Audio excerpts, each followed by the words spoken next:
bonus episode. Bah, bah, bah, bah. I hope you all enjoyed this bonus episode, which happened to be the same time as our regularly scheduled episode. We'll see you back next week with a regularly scheduled episode. I think it's a bit of a treat for this quote-unquote bonus episode. Beep, beep, beep, beep, beep, beep, Bah, bah, beep. bah.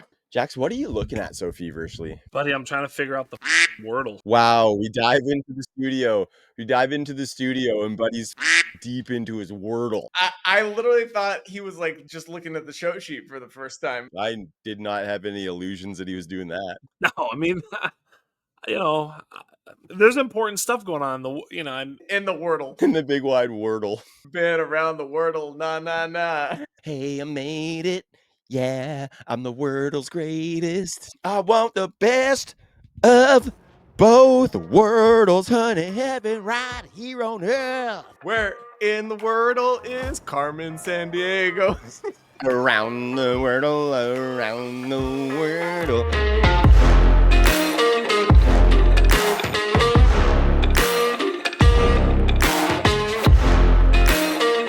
Sights and sounds and edges found. You will now get down with Bonus episode. Bah, bah, bah, bah. The Underground. Dynasty Underground is back in the crib. You heard it here first. It's a bonus episode. That's not actually a bonus episode, ladies and gentlemen. What other podcast is doing that right now? I am Trav, hosting and West Coastin'. Of course, I am here with the usual suspects, the wise man, Jax Falcone, fresh off a minty tri-tip that he made last night, or tonight. Sorry. I'm having issues today, boys. But Jax, how was the tri-tip? How are you today? Oh, it's great. Everything's great. The kids aren't great, but what are you going to do? They're kids. Yep. You know how it goes. Yep. Not great is actually great when it comes to kids, That's to be right. completely honest with you, Jax. And speaking of, the resident new dad of the show got his collar back on in the corner office. One Joquavius Kuvatakis. How are you doing tonight, fella? I'm doing great, but did you guys know that like a bunch of the country doesn't know what tri-tip is? Like it's like Crazy. a West Coast cut. Yeah. Like if you go even to like the center of, America, No idea. I don't know about what Canada is like, but like tri-tip is not a thing. They don't even know. That is a strictly California barbecue kind of endeavor. That's right. And I'm just gonna say, you guys are missing out. You guys are missing out for sure. And you guys also know that I cannot speak to Canadian cuisine because I am not well versed in that whatsoever. Give me a pack of ground beef and I am happy, folks. Speaking of, I am also happy to be here, posted up on the Undroppables YouTube channel. So please make sure you subscribe. A bit of a kind of a slow time in the fantasy space right now, but it's getting ready to heat up. So make sure you subscribe to that channel. We've been going weekly all throughout the off season. We're actually over 6 months of podcasting together, which is pretty fantastic.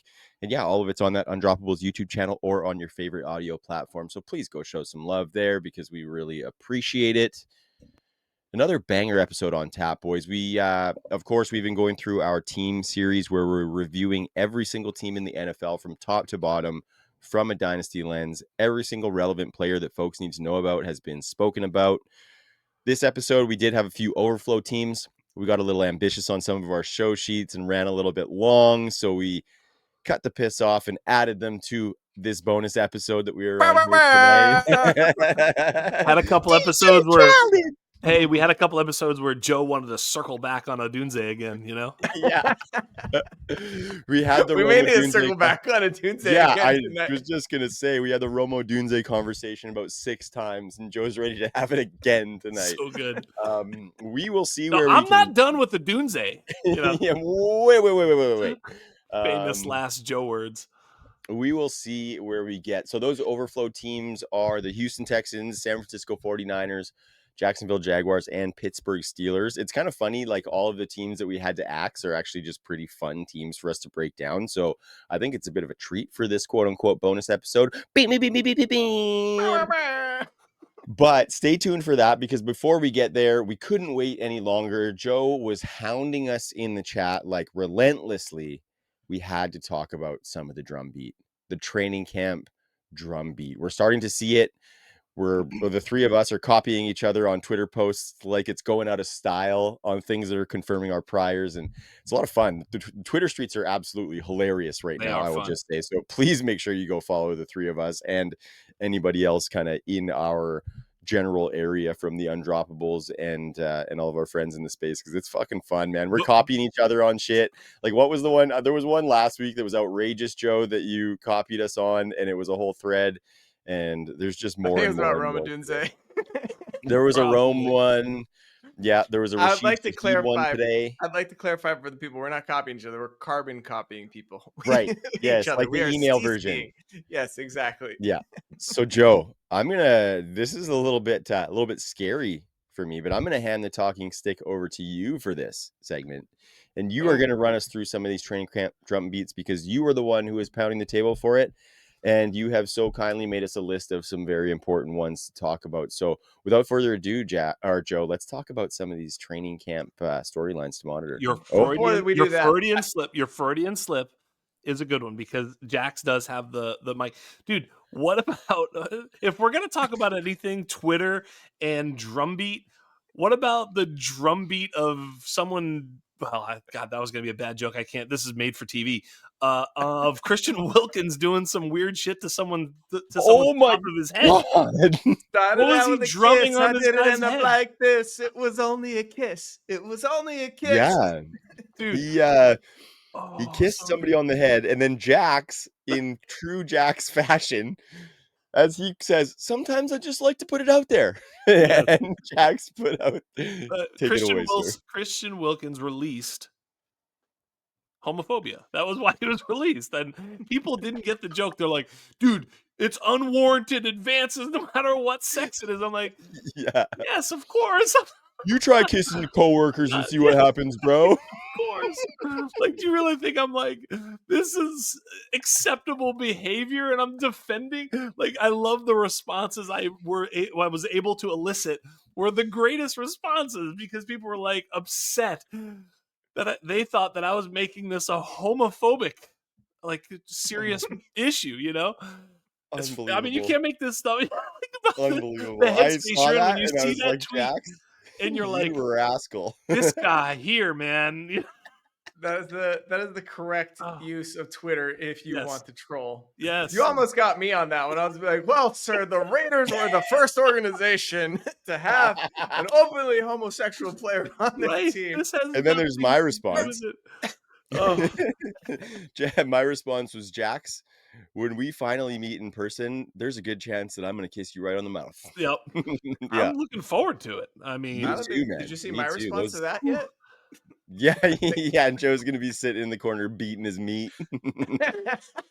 oh, it's so good. All right. Oh, man. Off the can we- rails already, boys. It's going to be start another talking class. about- This is my favorite one.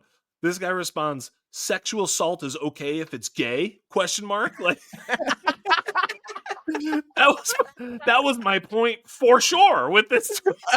You know what I mean? Like, you know, he took the time to be like, this is Welcome not to the right, internet, buddy. Yes, exactly. Like, I can't even respond.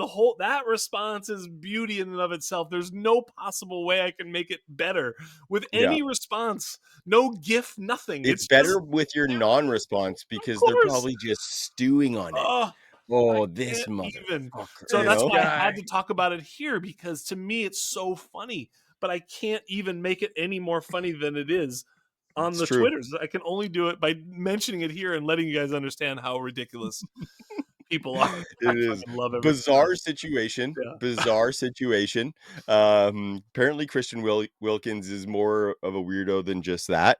But I will say, if I have some teammates that I'm like best buds with, and we do something cool, I'd probably give him a smooch on the top of the head. You know what I mean? Like, I fucking love you, dog. Yes, You know? but you're probably not the same guy that jammed your thumb up a guy's ass while he's like laying on the, right? Like, you didn't do that probably. I would, like, it's a weird move, So he's done some weird stuff, but I would still take him on the Pats. Let's go. I'll sign him up right now. Let's go. I'm a big proponent of exit only. Exit only. As the Greek on the podcast, I'm just gonna say I don't think anything he's done is weird, Yeah. honestly. And a Raider fan. Yeah. That's a double whammy. So Well, sorry just for that. Sorry for that. But go ahead, Joe. Back to the Yeah. drumbeat news that you've got planned for this. Get us back segment. on the rails and let's talk about some of these players who are making noise.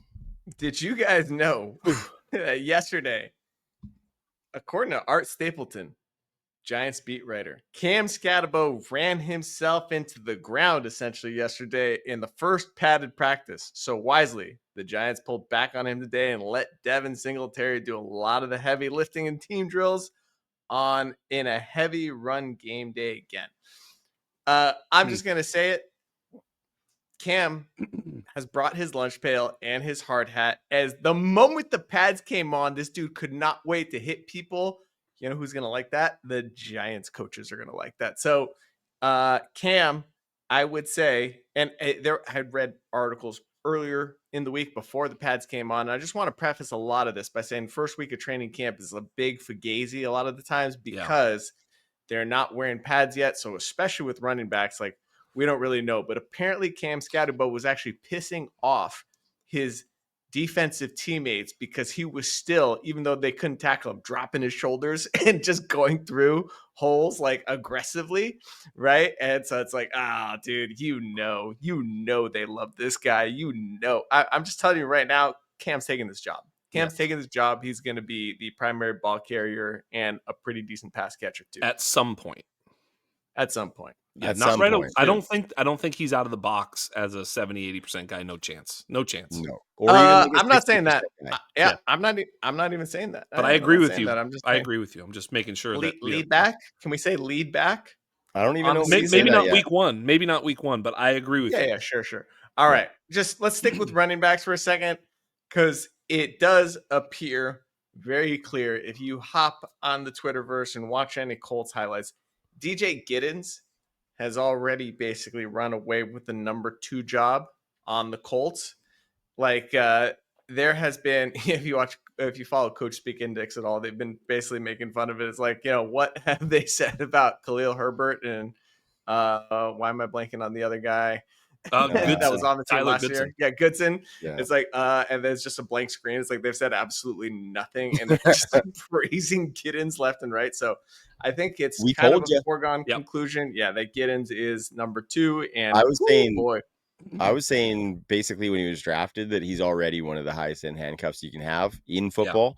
And I think this just kind of cements that. And I think even like with that, he could be getting some sort of meaningful snaps because Jonathan Taylor takes a heavy workload, has missed some time. Even with a healthy JT, I think there is a chance that towards later in the season, Giddens could be getting some spell carries, like 5 to 8 per game or something like that. And honestly, like that and a couple targets, and I think he could be maybe a bit of a flex fill-in because I think he's got some big plays in him. Future RB1 loading. I've got nine out of 22 leagues. I have Giddens. Amazing. Yeah, I have a lot of Giddens as well. Yeah. All right. One of my speaking of guys, we have a lot of. I'm going to try and go as quickly as possible on a few of these. But Emeka Egbuka, the prince that was promised, right? He was number 1 in the UN model by a pretty wide margin. And boy, the platitudes that are being rained down on this man. Go ahead, Trav. I see you have your hand raised. Yeah. Confession to make. I have to apologize to you. I have to apologize to Jay Wood. I have to apologize to Wiz as well because I took my Emeka Egbuka evaluation and I flew in the face of the UN score. And I feel like I did wrong there. And I have to apologize for that because if I just took heed to the hit rates of the UN score, I feel like I would have more Emeka Egbuka, and I don't have very much Emeka Egbuka, and I am kicking myself for that now, guys. So this is kind of an important note for the listeners too. Don't get too locked into priors if you have any evaluations on guys that you think is concrete. I was pretty certain that it was going to be tough sledding for Emeka to get through some of this debris here in the Tampa Bay wide receiver room, but looks like he's coming through nicely to the point where we could see early flex potential in Emeka Egbuka. We don't know. We're never out of the woods. We're never out of the woods till we're out of the woods. But yeah, I mean, look, you're sort of heel turn is fine, but easy with the platitudes until we actually win this battle, sir. I don't Yeah. want you I mean, jinxing. even I like don't want you mushing my my Emeka Egbuka takes by fair. getting I've on here just and ruining changed it. my tune, and so I wanted to make sure I acknowledge that, because when you see Baker Mayfield on Travis and Jason Kelsey's podcast just Yes. absolutely gobbling Emeka Egbuka when they ask about him, like, I'm taking note of that for sure. Yeah. Trav, to your point, there's one league where I had Chris Godwin and Jalen McMillan, and it came to me, and I had two dudes on the board. It was Egbuka and Luther Burden. I was like, am I really going to add another Tampa Bay wide receiver to this team? So I just took Luther Burden to diversify, and I'm so mad at myself on that one. I got plenty of Egbuka, but like even in that one, I was like, oh God, that was a mistake. Yeah, I don't hate the diversification, just because I think that Luther Burden's hit could have similar upside Oh to yeah, it could Egbuka's have the hit. highest So upside in the class. Yeah. yeah, totally. So I don't hate that one necessarily, but But of yeah, I course, feel you.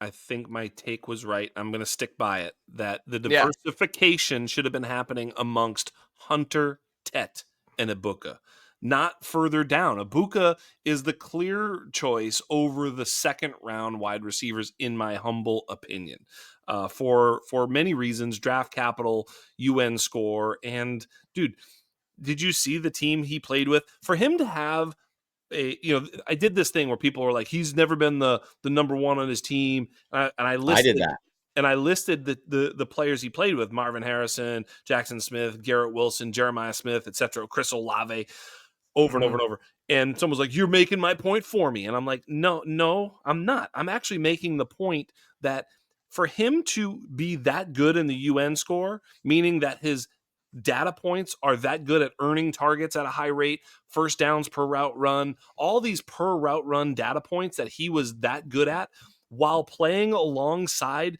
some of the greatest wide receivers in the NFL, means that he's awesome. You don't get that type of thing. Dude, what would have Matthew True. Golden done on that team? I mean, you know what I mean? It's like he couldn't earn targets around nobody. I'm not trying to dunk on Matthew Golden here. I'm just saying that it's really, really hard for you to have per target and per route run numbers while playing alongside other alphas, and yet he did that, and that's what's even more impressive. Agreed. Yep. Let's keep it moving here. Just other wide receivers moving down this year's draft class. Jalen Royals. I mean, get ready to drink. First team reps. Drink. Listen, we've got the Rice suspension looming. Hollywood has already gotten banged up in training camp, but before that, Royals was getting first team reps. And the interesting thing about him is he has this multiple usage upside, right? They can line him up outside. They can line him up on the line at X. They can line him up in the same role that Rashee Rice plays, right? So this dude is like a, I don't know, three-way go. Like he can replace any one of these dudes in the lineup. And I just see so many outs for him returning value in his rookie year, even if he's not making an impact right away. But it seems like he might have to make an impact right away. So it's like, it's looking really good for Royals thus far, and all reports have been positive. Yeah, I would Mhm. say, one of the my comp for Jalen Royals pre-draft was Rashee Rice, or at least on the high end, I thought that's what his comp was. Not his direct comp, but it's actually pretty close, data wise and size wise, and the rest of it. The way he plays, it was sort of an outside player in college that would be more of maybe a crossers type guy at the NFL level, which is exactly what unlocked Rashee Rice. Long story short is I may have made a mistake in sort of cutting off. We talked about this all off season about where we would cut off the wide receiver drafting. I certainly did it many a times before Jalen Royals. So I was left with no Jalen Royals in a lot of situations where I really liked this player, but instead I leaned into Terrence Ferguson and J.R. Giddens and all these types of players ahead of him. DJ Giddens, what did I say? J.R. Giddens, dude, former Boston Celtic J.R. Giddens, by the way. So it is a real human. But so I think that may have been a mistake. We'll have to see how that plays out. Yeah, and I think like I think it's interesting because we were probably a little bit higher than consensus on Royals pre-draft, and then he Yes. gets drafted to the Chiefs, where talk about a guy who has a bunch of debris in front of him. He had a ton of wide receivers there, and so I think it's just, that's going to happen from year to year. You know what I mean? Where you have one of those guys past your off lines that you miss, and I think I have a couple of Royals shares, but not too many. Just because I was smashing those running backs in that area, which isn't necessarily bad process in my opinion, because I think the Jalen Royals bet is probably still not likely like a great bet to make, you know what I mean? But things are looking Right. pretty good. We definitely have to take into account that it's early in training camp. And so a lot of this is probably giving a versatile guy like Jalen Royals a bunch of run in different areas to see what he can do. But I think the guy can do a lot. And so he's an Andy Reid guy. Like Andy Reid would love this type of guy. I think some of it will depend on, especially early season, how much they want to lean more to tight end as opposed to 3 wide receivers when they have some missing guys there with Rasheed's suspension and if Hollywood's hurt. It's still going to be hard for him to get on the field, is your point, and that's Yeah, at least for a little while. And depending on what happens when those other guys come back, he might have a log jam by the time he's able to show it. You know what I mean? But if he can get in there on some packages, I think this is a guy who we're probably going to be going into 2026. Drink. I don't know. This is He's a guy. talking about packages and jamming logs. Slow down, pal. But I think we're going to be pretty happy with Jalen Royals going into 2026. And you said, Joe, that this is a guy who can return. Drink. This is a guy I think who can the return. return, we got to talk about what the return for Jalen Royals would be. Like 40 receptions, 400 yards, and 4 touchdowns or something is returning on investment for Jalen For sure. Royals. At his price, Especially yes. in like year 1 and year 2, if he's putting up that kind of stuff, we're still okay with him because he was like a 4th round rookie pick. So just wanted, like, the expectation isn't that he's an every down their third wide receiver and he's coming in and he's going to be putting up like a 700 plus season. But we just got to have some expectations on what the hit is and be happy with that. Yeah, I mean, I'm pretty bullish at this stage. Like I said, there's 3 different players that could go down in front of him. One's already down early in the season. I think there's a pretty good chance he's going to be on the field quite a bit. But I want to get through the rest of these. So excuse me for cutting this off. No. We got to talk about my new boy, Deontay Thornton. Holy cow, guys. It's happening. It is happening. The Raiders drafted Besh in, I want to say, the late 50s or the early 60s in the real NFL draft, and they took Thornton in the 4th round, early in the 4th round, but in the 4th round. And in minicamp from the jump, they were lining him up with the starters at X, and everyone was raising their eyebrows. But like, I too was very skeptical. I was like, and I talked right here on this program about how I had him in campus at Canton, and he was like a big play waiting to happen. And I had to start him every week in college football fantasy because it's just like, dude, if this guy catches the ball, he's going to score a touchdown, right? But I just kind of thought he was a one-trick pony. Obviously, an incredible combine. The UN model didn't love him, but it didn't kill him either.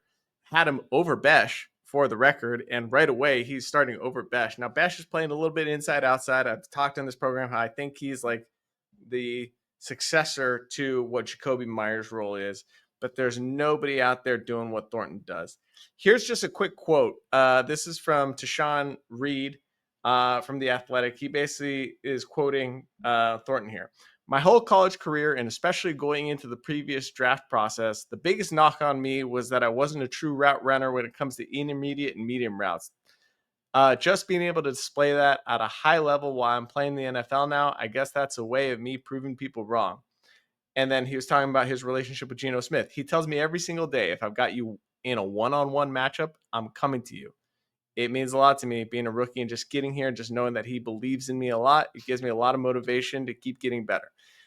Guys, he's going to be the starting X receiver for the Raiders week 1. What does that mean? I don't know, but I do know Geno likes this kind of profile, super athletic, big X that's like fast. So he's going to make splashes. I don't know if you can start him on a weekly basis. I think he's an incredible best ball pick. And if you stashed him, let's see what happens. But it seems to be like the door is wide open for this guy to run through. I think it's pretty ironic that in the UN score model, he scores identical, same exact score as Chamir Dyke, which is full circle moment, but also the same exact score as Romeo Dubs and Terry McLaurin. And I think that kind of gives you a little bit. Now, there is a lot of shrapnel around them, like other guys like Javon Baker, Seth Williams, Equanimous St. Brown, Traquan Smith. So there's a number of names right there that should give you the understanding of what the downside is for a player like this. Like, we've been excited for Traquan Smiths and players of that nature. Traquan was sick. Traquan was sick, right? I mean, we were like, dude, this is a good wide receiver. So, you know, we don't know exactly. It's more likely than not that he's still not going to be important or good or whatever. You know what I mean? But good NFL asset, maybe not great fantasy asset. Yeah. Right. But there are some outs, even in the model, as I like to say here. You know, there's some outs in his range of outcomes. You know, Cortland Sutton, Brian Thomas Jr. also don't score so far ahead of him. You know, had he been drafted higher, he would have, you know, also carried a little higher score. You know, anyway, you get my point. Yeah, I think I was going to come in with kind of the similar take is like, we just got to, this is a type of guy that I dive head first into, right? Like, I am all for these guys. The profile you could even say you muff dive for guys like this. Yeah, you could say I muff dive for a guy like this. Just blah. I'm being a little bit careful though, just because if we look at the offense, like Bowers and Jacoby Myers have a stranglehold on the target share. I think best case Ontario for Dante Thornton is that he's a spike week guy. Joe, to your point, what a stacking opportunity in this offense, because Myers is cheap. You go Bowers first round, Geno's cheap, Thornton cost you nothing. Like, that's a beautiful, beautiful stack for the potential of him giving you 25 points every 6 weeks or something like that. But I think that's probably best you can expect, is that he is kind of a random spike week guy where if you need a big play in a matchup, you'll put him in there. But until we see him take over some of that target stuff, which I think is going to be real tough sledding, I don't think the volume's necessarily going to be there to bring any consistency yet. Oh, I completely agree. It's just like, you know, what did people pay from a late fourth or early fifth round rookie pick? And I'm just saying, like, waivers. This one's looking, really Who else good. on that team can man the X2? To your point, Joe, like, it's all lining up. Nobody. Real nice. And again, I've said it once, I'll say it again. This is the trade him as soon as he does something, or as soon as you can get a second round pick for him. And I don't mean that disrespectfully to Dante Thornton. I just mean, what kind of players are worth a second round pick right now? Jaden Reed is worth a second round pick. You can't get a first for him. So if you can sell on the heat and get a second round pick for Dante Thornton, you're winning.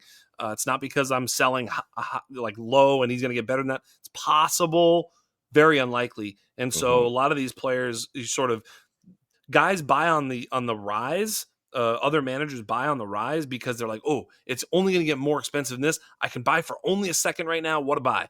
And that may be true, but it's generally not true. And you usually win that trade by taking the second. Yeah, I'll piggyback on that and say he's like the perfect guy to throw into a deal where you're trying to tier up, right? Yes. Let's say you're trying to get like a higher tiered wide receiver. You offer like a running back and Thornton, and then that manager's thinking, okay, well, you know, I'm getting this running back and I've got this mystery box that's like looking pretty big. So I agree with that take. I mean, this is probably a sell moment, but use his value because his production will likely not be usable. Yeah, agreed. So Jax, you mentioned Javon Baker. I think it's time to pour that candle out. It looks like he is not going to make the team. So it's time to just give up on Baker, and Polk may not make the team. I don't think he's going to. Shocking as a second round pick. That I still think they may keep Polk on the Patriots because like he was a second round pick. It'd just be a lot of egg on their face, or early second round pick. Not their face. And they got Diggs, and they got Diggs coming back from ACL. Not on pup. Diggs looks great, by the way. Diggs is tearing it up in camp. I don't totally, but just to have some of that insurance. Isn't Bourne coming back from something too? But they've got Pop Douglas, Kyle Williams, and Diggs locked, and then Mac Hollins, who's on the the pup list or whatever. Yeah. Whenever he comes back, and they really like Boutte and Bourne. There's no room, man. That's 6. You're right. Maybe I always forget about Boutte. Yeah, Boutte is pretty good. He's like a good real NFL football. Him and Mac Hollins are very similar in my book. Like they're guys that are going to get on the field because they do all the other shit They like real them. good. All right. So, real quick, we don't need to comment on these because we got to get on to the bonus Yes. episode. Just Keandre Lambert-Smith has been doing a pretty darn good job being a deep threat for the Chargers. Seems like he's earning himself a roster spot. Even Joe, though do you remember who on my program on the Undrafted was singing the praises? Because someone I can't remember who to shout out. I can't remember either. Someone was on my show talking big about Keandre Lambert-Smith, and I don't remember who it was now, and it's killing me a little bit. I'm sure my listeners will let me know. But it was, I remember hearing that, and I was like, interesting, because they were really, really high on him, and I can't for the life of me remember who it was. It looks good so far. Hey, stick with the guy on the same team. Stick with the guy on the same team. Yeah. Oronde Gadsden also. They are talking about I got a hot take. guy. Yeah. The Harbaugh loves this dude. I don't know. Receiver converted to tight end. He's got the receiving skills. He's obviously got the pedigree for the Zoomers. His old man used to play for the Dolphins and came down with some sick catches way back in the day. So, anyways, Trav, go ahead with their hot take. I'm just telling the people Gadsden doesn't have a lot of competition in front of him in the tight end room, nor in the receiver room. I mean, there's a pretty good chance this guy could be the number 2 target earner on the team. It's probably a long shot, but it's like there. Anyways, go ahead, Trav. Yeah, it's not a 0 chance. And my hot take, Oronde Gadsden finishes as the rookie tight end 1 in 2025. That's a hot take. That is a hot take. And I love it. Look at it. I just took him in my home league. Tyler Warren is competition for that. I don't know if Terrence Ferguson is going to necessarily usurp targets this early to that point. Who else we got? Loveland's got a lot of target competition. Arroyo might. Arroyo. But I'll tell you, this is so clearly the type of long shot bet that you want to make is Oronde Gadsden, because at tight end position, we just talked about it with Andrew Cooper last week on the Undrafted. We talked a lot about tight ends. Yes. We don't always know where they come from. They're not like wide receivers. They do come from 5th, 6th round. They do come from obscure places. They do come from literally never playing the sport before, playing basketball and then transferring to this sport and becoming awesome, Antonio Gates. So we've seen a lot of different pathways to greatness. So Darren Waller took a very similar path to Gadsden. It's more likely than not that he's not any good. That's still more likely than not. Betting against him is a better bet straight up. But at value, what you have to spend to have gotten him in your 4th or 5th round, just keep holding on here. And, if you really think the lights are going to go out, you can always sell at any point. But I think if we're still in a holding pattern or buy, if you can still get him at, a 3rd or 4th round rookie valuation, throwing him on your roster to see what he can become is definitely worth it, because the upside is there because of his skill set. Agreed. And, I think we should couch all of this by saying anybody with draft capital like 3rd round and later, outside of the running backs, is probably a pretty darn bad bet. Yes. Yeah. But I can't help but be excited right now. It's the first, week or so of training camp. I'm bringing this up now on the show. I'm just telling you guys what the show topic's going to be next week. I was thinking about it. I was like, guys we're worried we're wrong about should absolutely be a topic. But tonight, let's have some fun with dudes. I know I just crapped on Polk and Baker, but let's have some fun with this training camp stuff. And what's more fun than Kyle Pitts being back in our lives? Guys, woo! Holy cow. I know we've all fallen for this trap before, but Mooney's out.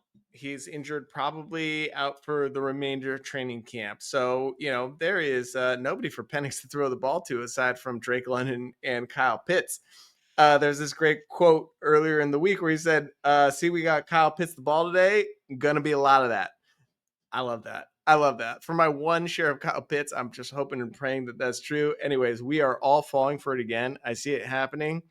But it sounds like they're playing golf together. It sounds like they're hanging out a lot. I don't know. It's like Cooper Kupp and Matthew Stafford having breakfast together every morning, It's kind of got that vibe to it. Anyways, I don't need this is a death trap. This is a death trap. Don't fall for it, but I already have. I don't need your ointment. I'm immune. I'm gonna raw dog this, and I'm gonna ride Kyle Pitts into a tight end one season, baby. Speaking of Drake London, did you guys see my trade? Drake London and a 20. Did we talk about, speaking of Drake London? He did. He said Drake London. I mentioned the name. Okay. I I said the just thought that was just a I'm random listening, pull-out guys. fact. I'm sorry, brother. I'm sorry. I'm Go ahead. listening. Speaking of Drake London, I mean, look, the Pitts thing, I refuse to have comment on this Kyle Pitts situation because I know. I have been running real pure with Kyle Pitts. I have run This real the, pure. this the hopium segment. So right now I've run pure. I don't need to put any more, feathers in this cap. I'm just going to let this slide. But did you see the Drake London trade? I traded Drake London and a 27 second for JSN and a 27 first. I like that. That is a Dino Game Theory 101 trade if you've ever heard of one. I'll Upgrade take to the first for similar upside wide receivers. Yeah, I'll take the guy you can have the guy you prefer. You obviously prefer London over JSN. That's fair. Pay me. And maybe I'm right. Maybe you're right. Maybe it's London. Maybe it's JSN. I don't really know. I think they're both similar bets, but because of your certainty, you have to pay me the difference between your first and my second. My team is usually good, so be careful. I'll be honest. When I saw that trade, I thought you were on the other side of it, and I was like, I kind of like it. So now I'm like rethinking it. Yeah, no. It's going to be very, very difficult to pry a 27 first out of my hands because there's just too much unsprung value on that. In other words, I don't even need to have it be Jeremiah Smith. I just need to have someone think it might be Jeremiah Smith. And it is. That's a really good point. Right. I don't need it to be Jeremiah Smith. I just need it to be maybe Jeremiah Smith, and it is worth a lot. So, selling that thing at some point, if I want to, becomes hugely valuable. Pressing the button on it also sounds like it could be really valuable down the road because those 27 firsts are super valuable. As a matter of fact, I think I mentioned on Keep Trade Cut, they are actually more valuable than the 26 firsts on Keep Trade Cut. Because isn't Ryan Williams coming out in that class too? Yep. Yes. Yeah. So the two of them. It's good pretty ones. fun. Yep. All right. I had a bunch of other guys, but I think we got to get to the bonus Let's episode. go. I just want to make note of one note that I made, which is Hunter Renfrow has returned. And I just thought this was funny. And we don't need to talk about Hunter Renfrow. No. I just called him in my notes. The lunch pail prodigal son has returned. Yeah. He is That's the it. Leave OG it there. lunch Leave it there. pail. He is the OG lunch pail. And I'm not going to spend much time, but I just want to say, when we talked about the Carolina Panthers, run the tape. I was talking about him being their second leading target getter because he is going to play the Z for them. The bald spot is open. Yeah, 100%. I like all of that, Joe. So yeah, Renfrow to the moon, baby. All right, guys, I'm now switching over to my tab of notes, which this tab is called The Actual Show. Switching it on. Trav, I will hand you back the reins. Thank you so much, Mr. Kuvatakis. Now that I've got the talking stick back, thank you for that because it gets the juices flowing, and talking about some of those rookies, confirming some of the priors, talking about some of our shifts in mentality on those guys is really kind of a good primer for the season. So stay tuned for some more camp stuff coming on these episodes that are coming. And then we're also going to talk about some guys that we're scared to be wrong on too. So yeah, keep it dialed. Make sure you're subscribed to that YouTube channel. But without further ado, we've got these overflow teams, as I'm calling them.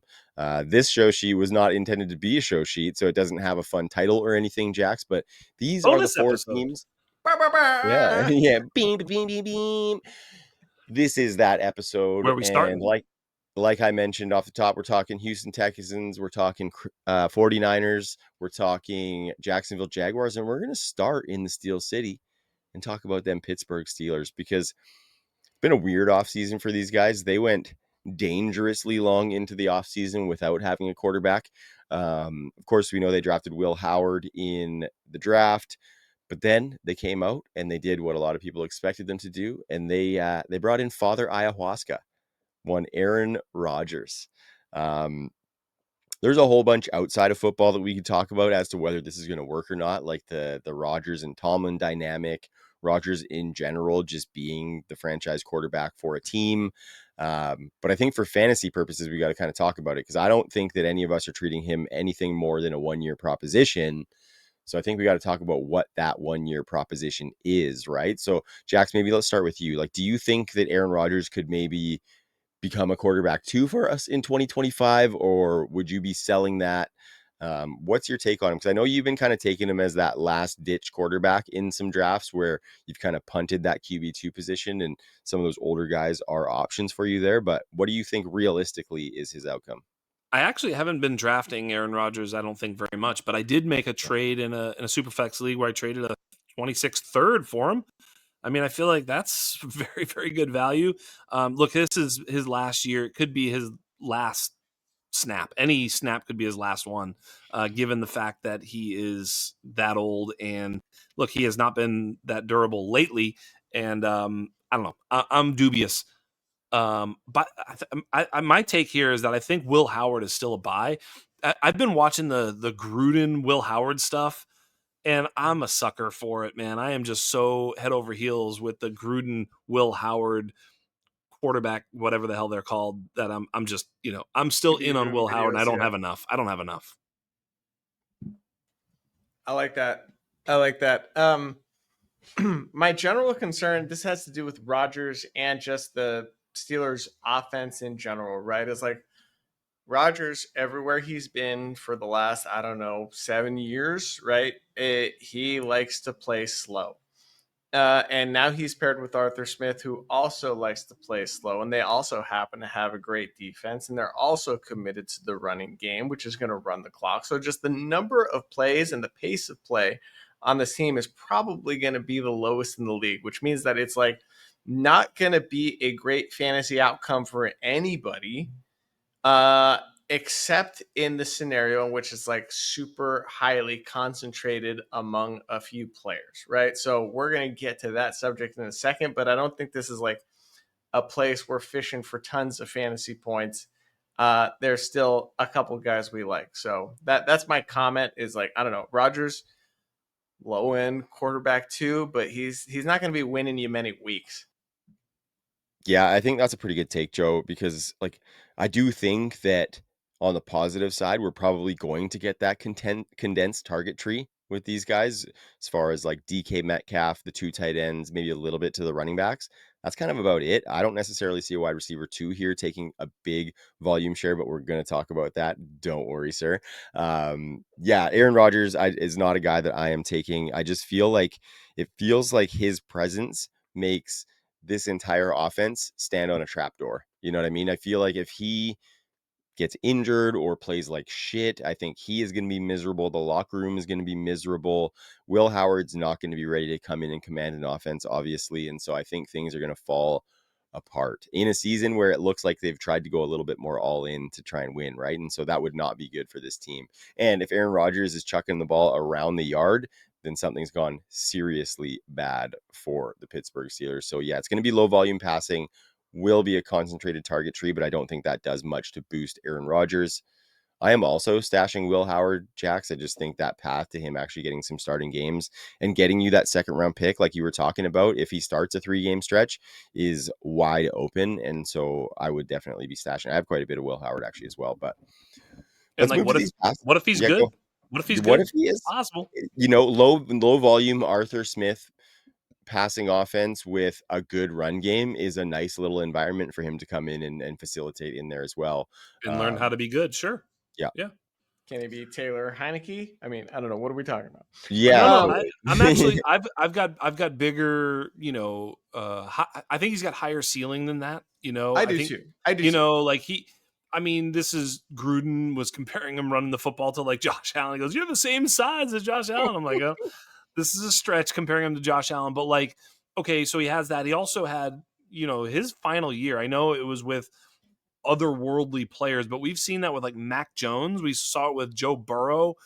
Both those players got better draft capital, but like he could be on the Mac Jones level. You know what I mean? I guess you know what I'm saying? Like he could be fairly good. It's possible. We just don't know. I mean, the Tua level, right? Like, there you go. Yeah, it's in that, it's possible. I don't think it's there. I wouldn't be betting on it, but at cost, I think it's a good bet to make. And as Trav points out, even if he's not good, but he gets opportunity and you don't think he's going to be good, you can still sell on the opportunity once he gets it and the possibility that he's good, a second round pick or whatever. So I think that's all a good process. Okay, boys. So as far as the weapons that these quarterbacks would be passing to, the Steelers traded, or they didn't trade, but they essentially swapped George Pickens for DK Metcalf this year in a series of trades. DK Metcalf comes in as the alpha. It's interesting. I was looking at both of these guys and like the distribution of their routes last season, fairly similar. What I did notice though is that aside from like 2 routes, and I think it's like maybe hitches and crossers, George Pickens had a higher yards per route run than DK Metcalf on every single route that they ran last year. So that was kind of interesting. Mainly, I was kind of looking to see the usage of Pickens to try and project the usage of DK Metcalf. And it didn't really tell me too much aside from that DK is going to be kind of the target hog here. Pickens only got a little over 100 targets. And so I don't expect necessarily 150 targets from DK in this offense because they'll be lower volume passing. But I think the ceiling could be there because if we look at DK's past seasons, like with the Seahawks, it's not like he's getting 120 receptions, but he had seasons of 1,100 and 1,300 yards. He's got seasons of 10 and 12 touchdowns. So just in his profile, he has big upside. But do you guys think that he could maybe have another level that we haven't seen on top of what we saw in Seattle? Or is that probably the plateau? But we can still maybe expect him to produce around that plateau. Yeah, I mean, Clay's got him projected for 137 targets. Whoa. This is as of, Wow. so that's a pretty big number, but that's kind of what I mean. It's just like going to be super consolidated and hyper focused. We've seen Rodgers lock on to number ones before. Last year, Yeah. he locked on to 2 guys, right? He locked on to Garrett Wilson and he locked on to Devontae Adams, and he kind of peppered both of them. So I don't think that we should be worried necessarily about DK's total targets. It's really everybody else that I have serious questions about. I think as long as DK is healthy, he's going to be getting his. The question is, how much pie is left and how big is DK's piece of this very small pie? Agree. And we're going to talk about those tight ends in a second, who I think probably take the next biggest piece of that pie, together, at least for sure. One of them, we don't know, but we'll talk about that in a second. As far as the wide receivers, though, like personally, I don't really want the wide receiver 2 on this team. Joe, I know you got lots of Roman Wilson and you're still got that candle lit, which I'm down for that. And I think So he's gonna Roman candle, son. It the is a Roman candle. candle. Yeah, shit's gonna explode. That is not about to flicker out. That thing is flaming. Okay. So I think we know Joe's stance is that Roman Wilson is a dynasty wide receiver 2. Stamp it. But no, Jack's like, are you taking a flyer on either of these guys, Roman Wilson or Calvin Austin? Do you think that potentially the wide receiver 2 for this team might not even be on the team yet right now? Thinking about Keenan Allen on the free agent market or potentially a trade partner. That's possible. Yeah. What do you think? Yeah, I suppose that's possible. I don't know that it matters so much. I mean, if Keenan Allen signed with the Steelers tomorrow, would you be excited? No. Look, Really. Aaron Rodgers has had 600 pass attempts once in his entire career. That dates all the way back to 2016. He was 584 last year with 17 games played and a losing record of 5-12. So in other words, they were in comeback mode. Still he can't get over 580 pass attempts for the season. I just don't think there's enough volume here to go around. I think they're going to be. I would think they're going to be in the lower 500. I mean, the years before that, all the Green Bay years, he was 542, 531, 526. That was 2020, 2021, 2022. So I think he was trending more closer to a 500 attempt player. And that is terrifying because you're right. DK, he's going to get 100 to 140 targets. I think 137 is optimistic. To touch on DK before we move on, one thing that Aaron Rodgers does like to do is he'd like to selfishly get touchdown passes at the goal line and will check out of an easy run to make sure he can find Robert Tonyan or some stupid ass on the goal line, right? He'll do it. So DK obviously is that guy. He's going to throw it up. They'll run 3 fades on first, second, and third down at the 1. It's coming. And DK will go 3 targets, 1 touchdown, 1 1 yard, one catch, right?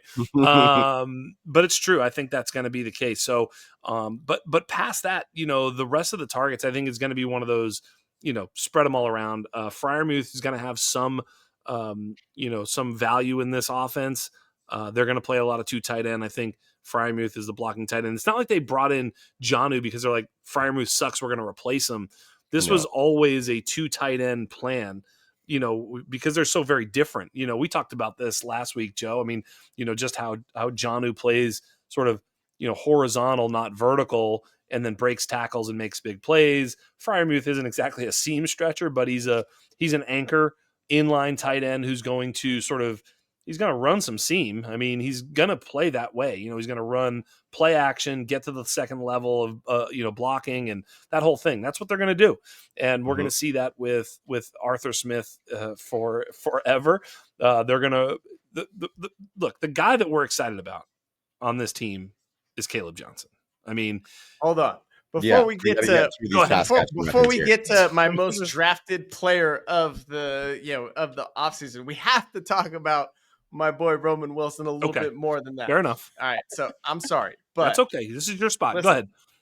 All right. He got injured in training camp last year. He came back, got injured again, then got injured in season. He played 5 snaps last year, right? So we didn't get really a fair assessment. We kind of knew, and I even tweeted about it at the time. It's like, once this guy got hurt in training camp, I was like, just lower your expectations for year 1. But I always said, this is like a Tyler Lockett type prospect where you might not see much year 1, but like by year 2, year 3, we're going to probably see something from this guy if it's going to happen.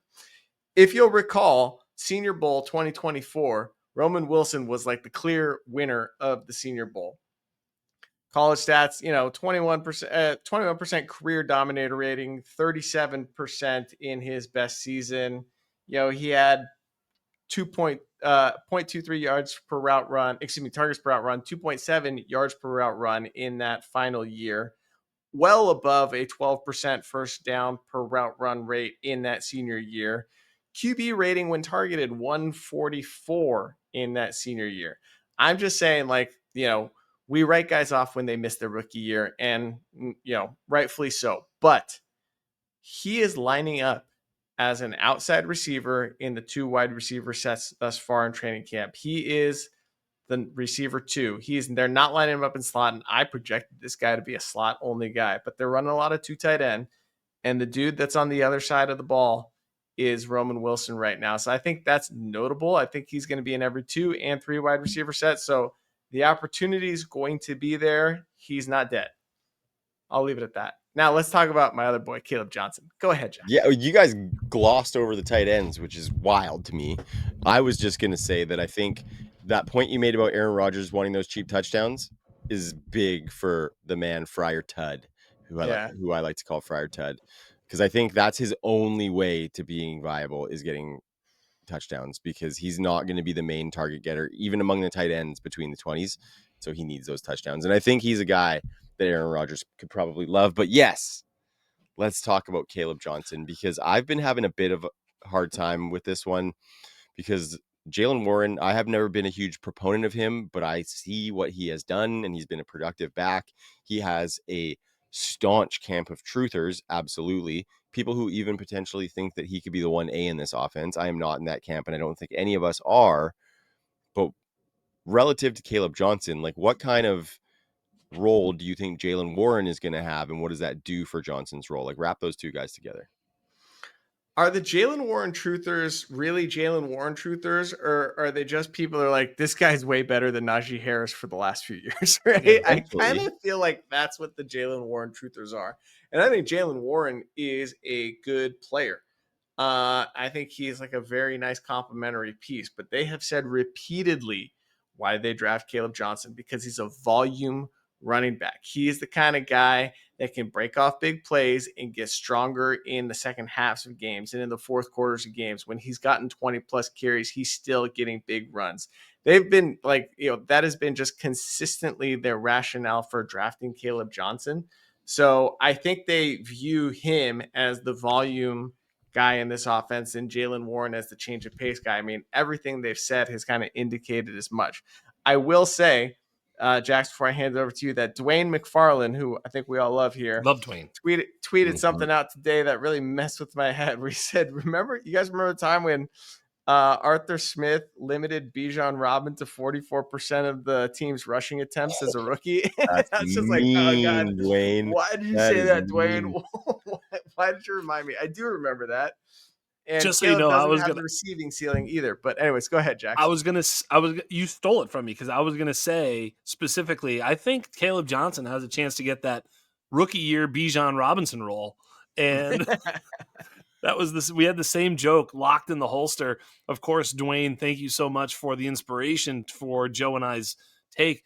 Look, there's some worry there because I think there's going to be a split backfield. I love it that the Jalen Warren truthers are just Najee haters.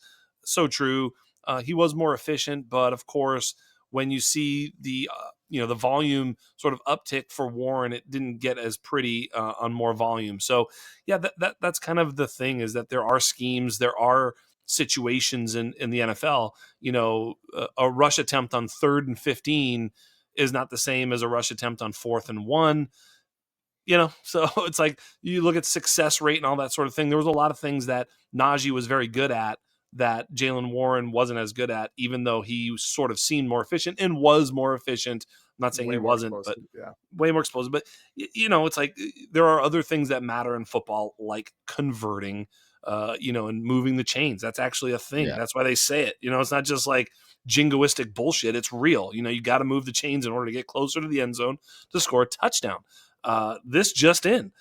So, I think Caleb does that. It was interesting. Caleb ran fast on the field when we saw him play football, and we're like, oh shit, this dude's fast.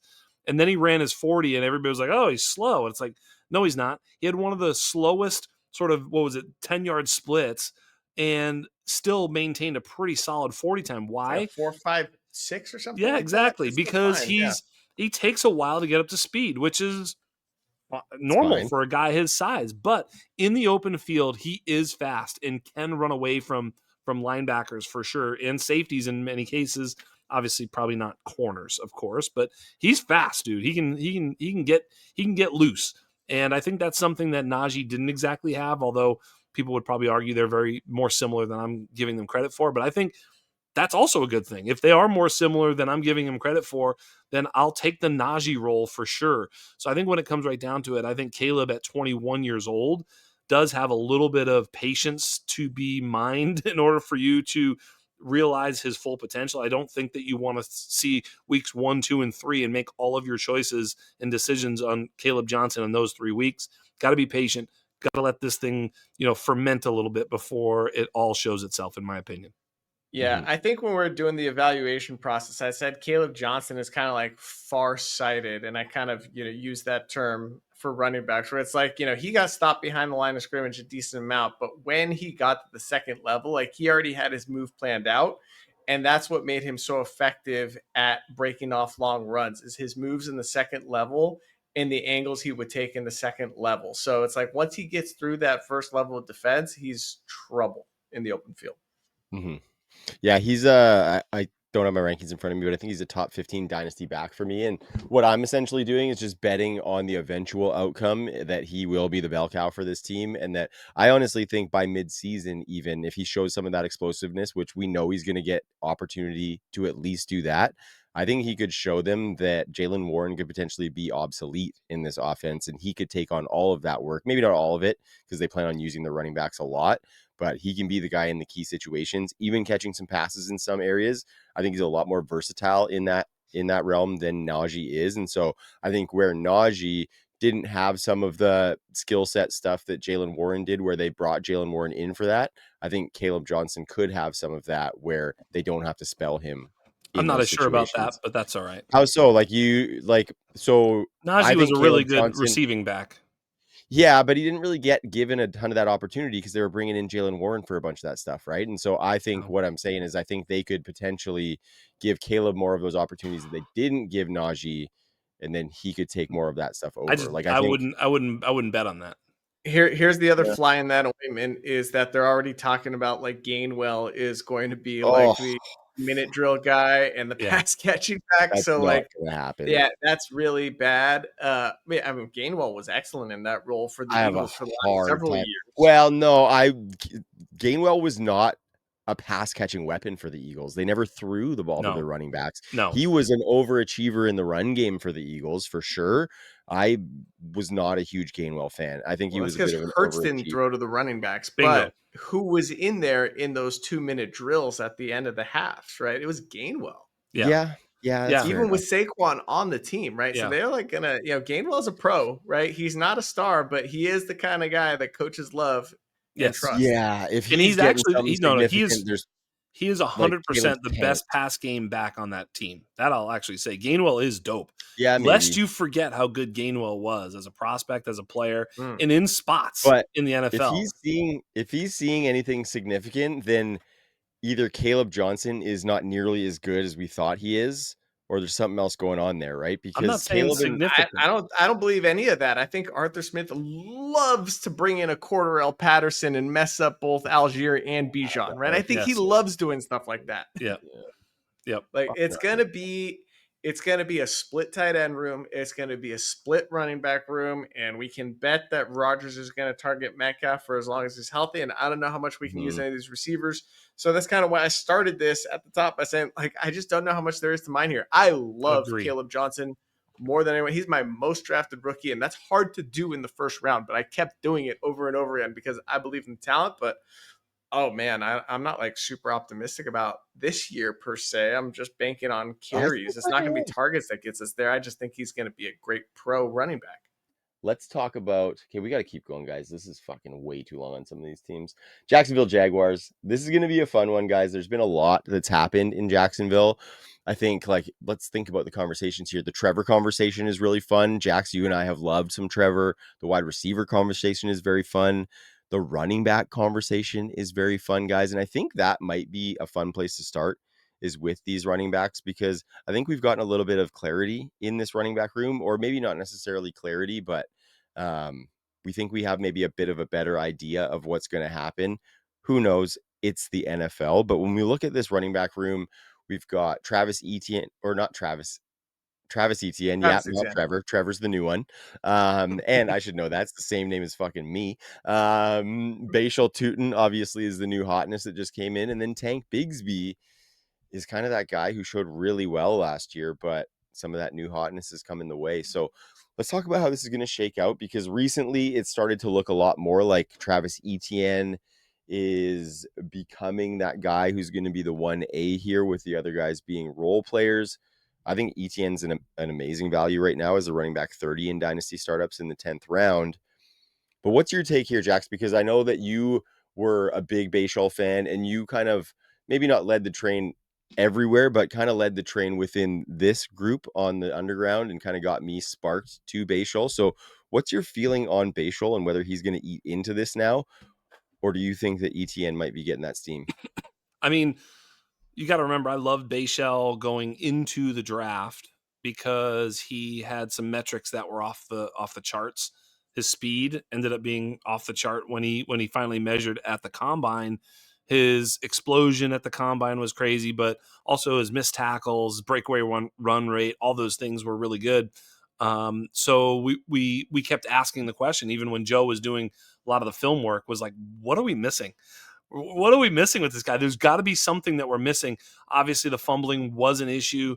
Some of the decision-making that Joe pointed out, that other analysts had pointed out, was an issue.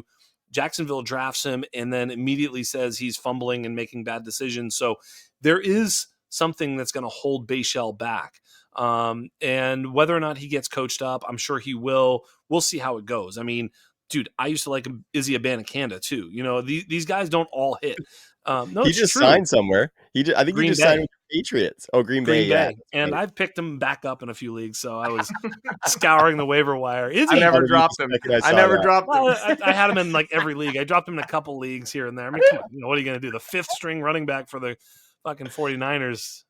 Pain. But listen, there's a million of these guys, and that's kind of the point we were talking about before the show, like being ready to be wrong and changing your tune and moving fast and changing your opinions. I'm kind of flip-flopping a little bit with Bashal out of the gate. First of all, he's a 4th-round pick. Let's not get too excited. Both Tank Bigsby and Travis Etienne being a 1st-round pick were drafted well ahead of him, have more sort of gravitas in the locker room and, on the field. They've done more in this league. They're not going to be like, oh, Bayshell's here, I guess he starts. They're gonna run to the front of the line, bro. I'm the fucking starter. You're the 3rd string. Get back there. You're gonna have to beat my ass out.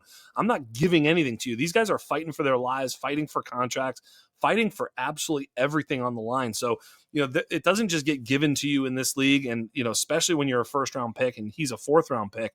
Skattebo is showing how you take it. By the way, real quick, Joe, flip the coin in there. Skattebo or Judkins in Dynasty? Skattebo. Yeah, I think so. It's not even really close at this point. Not close. That's great. Even really close at this. You guys are fucking high. I always love Skattebo, but I don't think that's I've a got bad every take. reason to dislike Judkins. I think that's at this wild. point, right? I think that's a pretty good take. I was looking at my rankings and I was like, kind of looking at it, I was like, wait, I think I need to move Judkins behind Skattebo. And I'm like, wow. Yeah, I'm not doing that. I'm letting some dust settle first before I go there. And I think you guys know, I probably had multiple tiers between those two guys. And so I think just as a starting place, we were further apart, but Skattebo over Quinshon Judkins in Dynasty right now is wild. Healthy signed player getting action, moving into the, number 1 chair versus an unsigned criminal. I didn't know that he's moving into the number 1 chair. I'm not going to start this moving. argument. God damn. Guys, if we don't pick up the pace on this, we're gonna have to do another bonus episode. We only got one team in. The other 3. I asked Joe a quick question, and you butted in, Mr. Trav. I know I did. All right, I was ready to go. I will host. I'm ready. I will host. I didn't realize the answer was going to be so shocking. I'm just saying. All right. So look, I can get us right back on track. Okay, you can cut this shit, but I remember what I asked. I asked Skattebo versus Judkins because I'm talking about Bayshell Tootin. Tank Bigsby. Here it is. Tank Bigsby appears. Tank Bigsby appears to be the lead back based off of camp stuff, but I think you're right, Trav, when you were saying earlier that Travis Etienne's probably the best value because of his prolific upside. And Liam Cohen coming in and running this offense, I think, look, if they use Travis Etienne, I've said this a couple times, as the sort of Rachaad White role, again, he's not an awesome pass catcher, but like kind of the best one they've got. So maybe he just gets sort of foisted into that role. He's got the relationship with Trevor Lawrence. If he's the pass game guy, I like that role in a Liam Cohen offense that could be, pretty frisky. Yeah. I think he has the most versatile skill set for sure. I think him and Bigsby are both values, to be completely honest, because edit the undrafted podcast last week, you were talking to one Andrew Cooper, love that guy, and you guys were talking about the Jags running backs a little bit, and he was a Tank Bigsby guy, and you look and like Tank Bigsby's going as a running back 44 right now in the 14th round of Dynasty startups. That's essentially free, especially if you like punted running back and you need to take some of these upside guys. Bigsby is amazing. You look at what he did last year, like he had a better explosive run rate than guys like Chase Brown and Kenneth Walker. He was only 0.1% behind Devon Achane. He had the same missed tackles forced per attempt as Devon Achane as well. Better than Saquon, better than Kamara, and better than Breece Hall. So Tank Bigsby is a good running back, and I will take that flyer because whether he plays a couple more years as the backup in Jacksonville, I think he's going to get enough opportunity that on another team, I'd still be pretty excited about him going into a second contract because he's still going to be young enough. And I think he's got some juice, boys. So I loved it. Like I was listening to Coop last week and I looked a little bit more into it. And I think that ETN and Bigsby are the values. And Tootin hasn't necessarily jumped the shark because he's the running back 35 in Dynasty startups right now, 11th round. Going like just in front of guys like Aaron Jones, Tyjae Spears, Jalen Warren. So I think that's kind of like a fine area for him. But I would probably be taking shots, especially in redraft, on the other two guys over Bayshell Tootin. Yeah. My concern with Tootin is this, and it's the same concern that I had before the draft, which is like the upside is apparent, is dripping off of him, right? But I basically said he does the kind of stuff that coaches are going to hate. And unless he gets like a really creative coach that like figures him out, like he's going to have a problem getting on the field, and he could end up being absolutely nothing. Like so far it seems like it's trending in the you got some learning to do before we're going to let you on this football field and carry this football for us. And so I think it's like shaping up like late season opportunity for him or injury from one of the guys ahead of him before we really see an impact from Tootin. So don't expect much early is the way it's trending. Not to mention, I don't think he's really even been in training camp. He's had some minor injuries. So we're not seeing much Tootin yet. I think he just got back on the field yesterday or today. I think the Jags are like a perfect case study from a dynasty, game theory standpoint as to why handcuffing is a viable strategy in dynasty. And, while we don't really love it in a redraft setting, because listen, ETN's a free agent after this year, probably not getting re-signed. Bigsby appears to be the lead back now, although I can't even really tell what's going on. It's like he's getting the first carry. But like that almost seems to be like a running bit and like, sarcasm on Twitter. So I don't really know or care what any of that means. I think it's, odds are it's going to be some combination of ETN and Bigsby early on, and Tootin needs to figure it out quick or needs an injury in front of him before we really see opportunity. So like, I still like his upside long term, but he's going to have to become a pro sometime soon. I could kind of see this being kind of the opposite case for handcuffing in Dynasty, though, because this one you don't even know who the handcuff is, right? So which that's why you you want to have. Yeah, I mean, I think. Do you want to eat those rosters? I'm kind of not a big handcuff in Dynasty guy unless it's at like the highest end.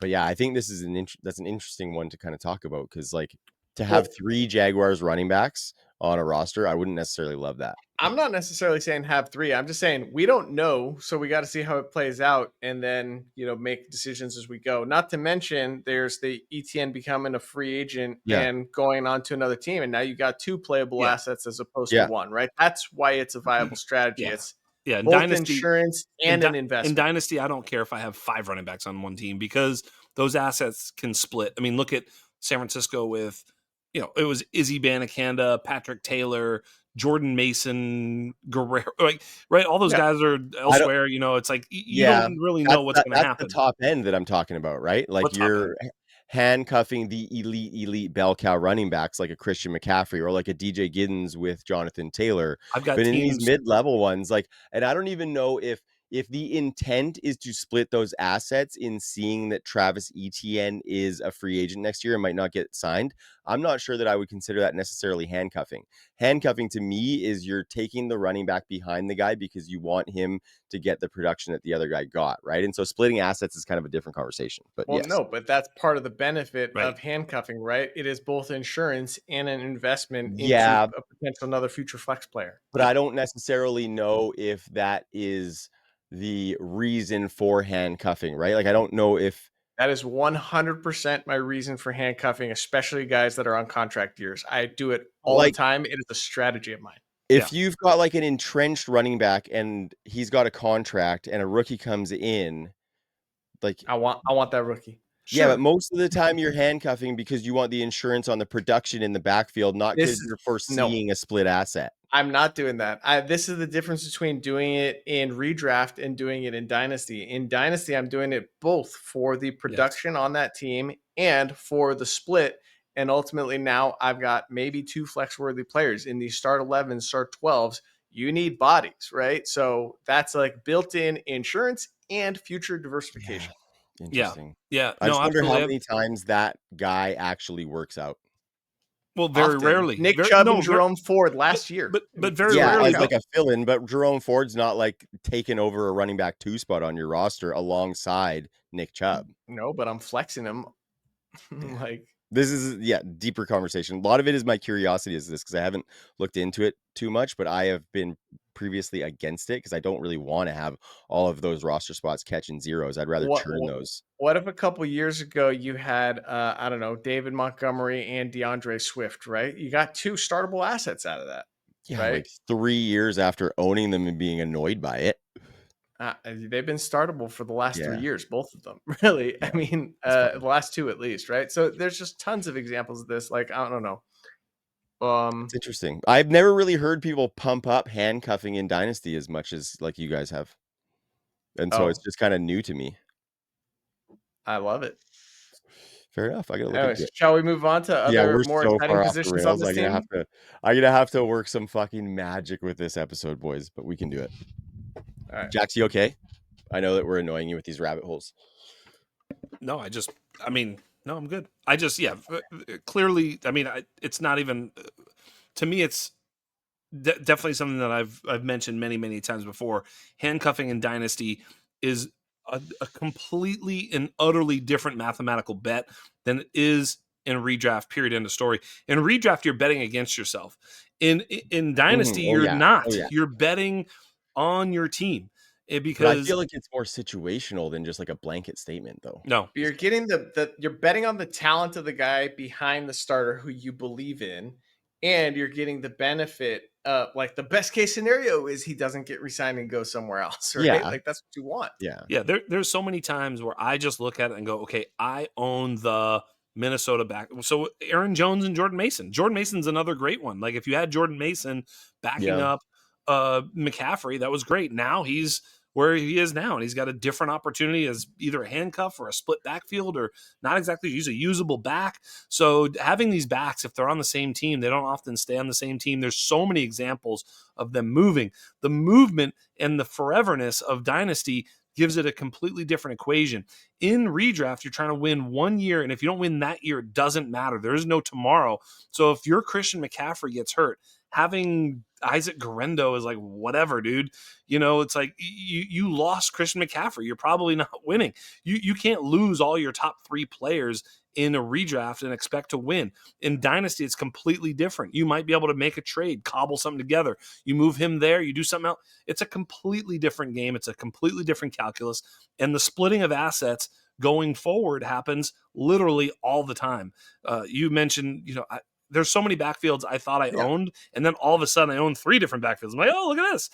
Other way around, I've had situations where I had 3 different backs on 3 different teams, then all of a sudden they're on the same team, and I've got like the whole backfield. It's very strange, and I'm okay with that. In many cases, if your team is predicated on a couple of high leverage running backs, having their handcuff is like, well, this is great. I don't mind swapping. I've made trades with guys where I've swapped my RB2 for their RB2 because I held his handcuff and he held mine. And it's like, do we want to do this now, or would you like to play chicken and see whose back gets hurt first, and then we'll extort the other? So either make the deal even square right now, or one of us is going to profit on the other one. Which one would you like to do? And it's like, fine, let's just make the deal right now, move on, and protect ourselves and get forward. Totally. Kyron's in a contract here. I've got tons of Jarquez and Corum. Sure. Yeah. James Cook's in a contract here. I have so much Ray Davis, right? Yeah. It's just like, this is a strategy. It's like all these running backs don't get re-signed, and the incumbent guy usually gets a crack at it. Yep. Excuse me, the backup guy usually gets a crack at it. I'm gonna look at the mid end, because these were all top end names that you were talking about, but not me. Chuba Hubbard and Jonathan Brooks or whatever, like all over the place, everywhere up and down. I will do it. Javonte Williams, Miles Sanders, and Jaden Blue, the very worst one in the entire NFL. I'll do it there. It's great. Joe did that for nothing in a draft. He proved that can be done for literal pennies on the dollar, and all of a sudden he owns an entire backfield. Like, do you know how amazing that is? But then what happens when Miles Sanders just dies on your roster, and Jaden Blue busts, and Javonte Williams is not efficient? Great. Yeah, I mean, that can happen with any other players that you own in your roster too. But the likelihood that all happens this year is near zero. One of them is going to do something this year, and getting all of them, you make sure that you get the guy that does it. Someone's going to do something. It is mitigating risk while also increasing future upside, right? No, it is an asymmetrical bet. It is an asymmetrical bet where you have now taken your risk off the table for the current season at this one position, but also I get it. Right. I just think it's less blanket than you guys, but we're allowed to disagree. We need to talk about Trevor Lawrence and these pass catching weapons, because I think Trevor Lawrence needs a ceiling season like eggs need ketchup, fellas. We were talking about Caleb Williams. Yeah, I knew you fucking guys would like that. Yeah, I knew it. I absolutely knew that. Condiment? Did you just reference a children's condiment? No, ketchup belongs on eggs. It absolutely does. Ketchup is for children. No, Yeah, Oh, and God. French fries. It's Oh, fucking delicious. Sue me. Ketchup is for children, and French fries. That's it. Sue me. This is You And a hot very- dog with bitches. mustard. This Okay, is I very want bearish for Trevor any- Lawrence is all I have I to want say. Hey, I'm out any- on Trevor Lawrence now. I want a like or a comment for any listener who likes ketchup, because fuck these guys and thinking they're better than ketchup. I mean, I'm not better than ketchup. I just saying. No, eggs Children are good put by like themselves. yes, of course, and so do I. And so Trevor Lawrence, there may be no excuses for my love for ketchup, but much like we've talked about with Caleb Williams, there's no excuses for Trevor Lawrence anymore. He's No. got the play caller. He's got the weapons. They made some moves on the offensive line. It's time for Trav. Jax, you and I have talked a lot of Trav over the years. We made a trade for Trav within the last little while. What do you think? Like, what do you No, think? I Is it mean, finally coming together? I know you're My- reeling off the ketchup. my Kyle Pitts running pure take is crashing against the Trevor Lawrence rocks of terrible takes. Yeah. I have been wrong on Trevor Lawrence just Yeah. every step of the way. I don't know anymore. I am still going to make a bet on Trevor Lawrence. I felt like triggered, and I had PTSD this past week on the program, the Undrafted show with Andrew Cooper, because he said, I'm a Trevor Lawrence guy, and I believe it. I'm like, oh my God, oh, we're doing it again. I literally I didn't say anything. If you heard on the show, I didn't respond. I was like, I'm afraid to utter the words that Trevor Lawrence should have a great season this year, because my Lord, of course he should. Not going to happen. So you're done? No, I don't know. I'm riding where I'm riding, but I cannot sit here on an airwave and say Trevor Lawrence is going to be good. I can't do it. It's just not possible. I want to do it. I'm afraid. I'm afraid, boys. Put some Same. ketchup on this take. You don't want to. You don't want to. It'd be so much better. You don't want to. You don't want to exacerbate the mistake. You did make some excellent points. Oh my God, Joe, stop. Fuck. Yeah, you are coming into fatherhood nicely, sir. Keep going. I'm gonna let you finish. Oh, I've finished already. You guys can beat it, all right? Ugh. Okay. So yeah, I'm All like right. I'm kind of bullish still, Jax, and I'm ready to get my heart broken again a little bit. I think the play calling for him has been terrible. Like, it's not like, I guess Doug Peterson had some nice little stretches there, but of course, remember the Urban Meyer years. I think some of the continuity that we've wanted and that we thought he was going to get in the last few seasons can be there for him. Liam Cohen's definitely a more creative and innovative play caller than Doug Peterson. You guys know I got a soft spot for Dougie P. But I love Liam Cohen, and I'm excited to see what he's going to be able to do here. Liam Cohen got the best seasons out of Baker Mayfield. He better be able to do it out of Trevor Lawrence. Like, Trevor Lawrence just needs to have that ceiling. I was looking into some stats. Like, he should be 300 yards and 3 touchdowns all the time. He's only had 10 300-yard games across 60 career games. And he's only thrown 3 touchdowns 6 times in those 60 games. So Honestly, I just can't wait for the underground league chat and the catch-up comments that are going to be in there. That's just going to be. I know. I've been. That's all I've I been, can like, think trying about to right now. refocus, but I've just been trying to come up with more egg puns. oh my God.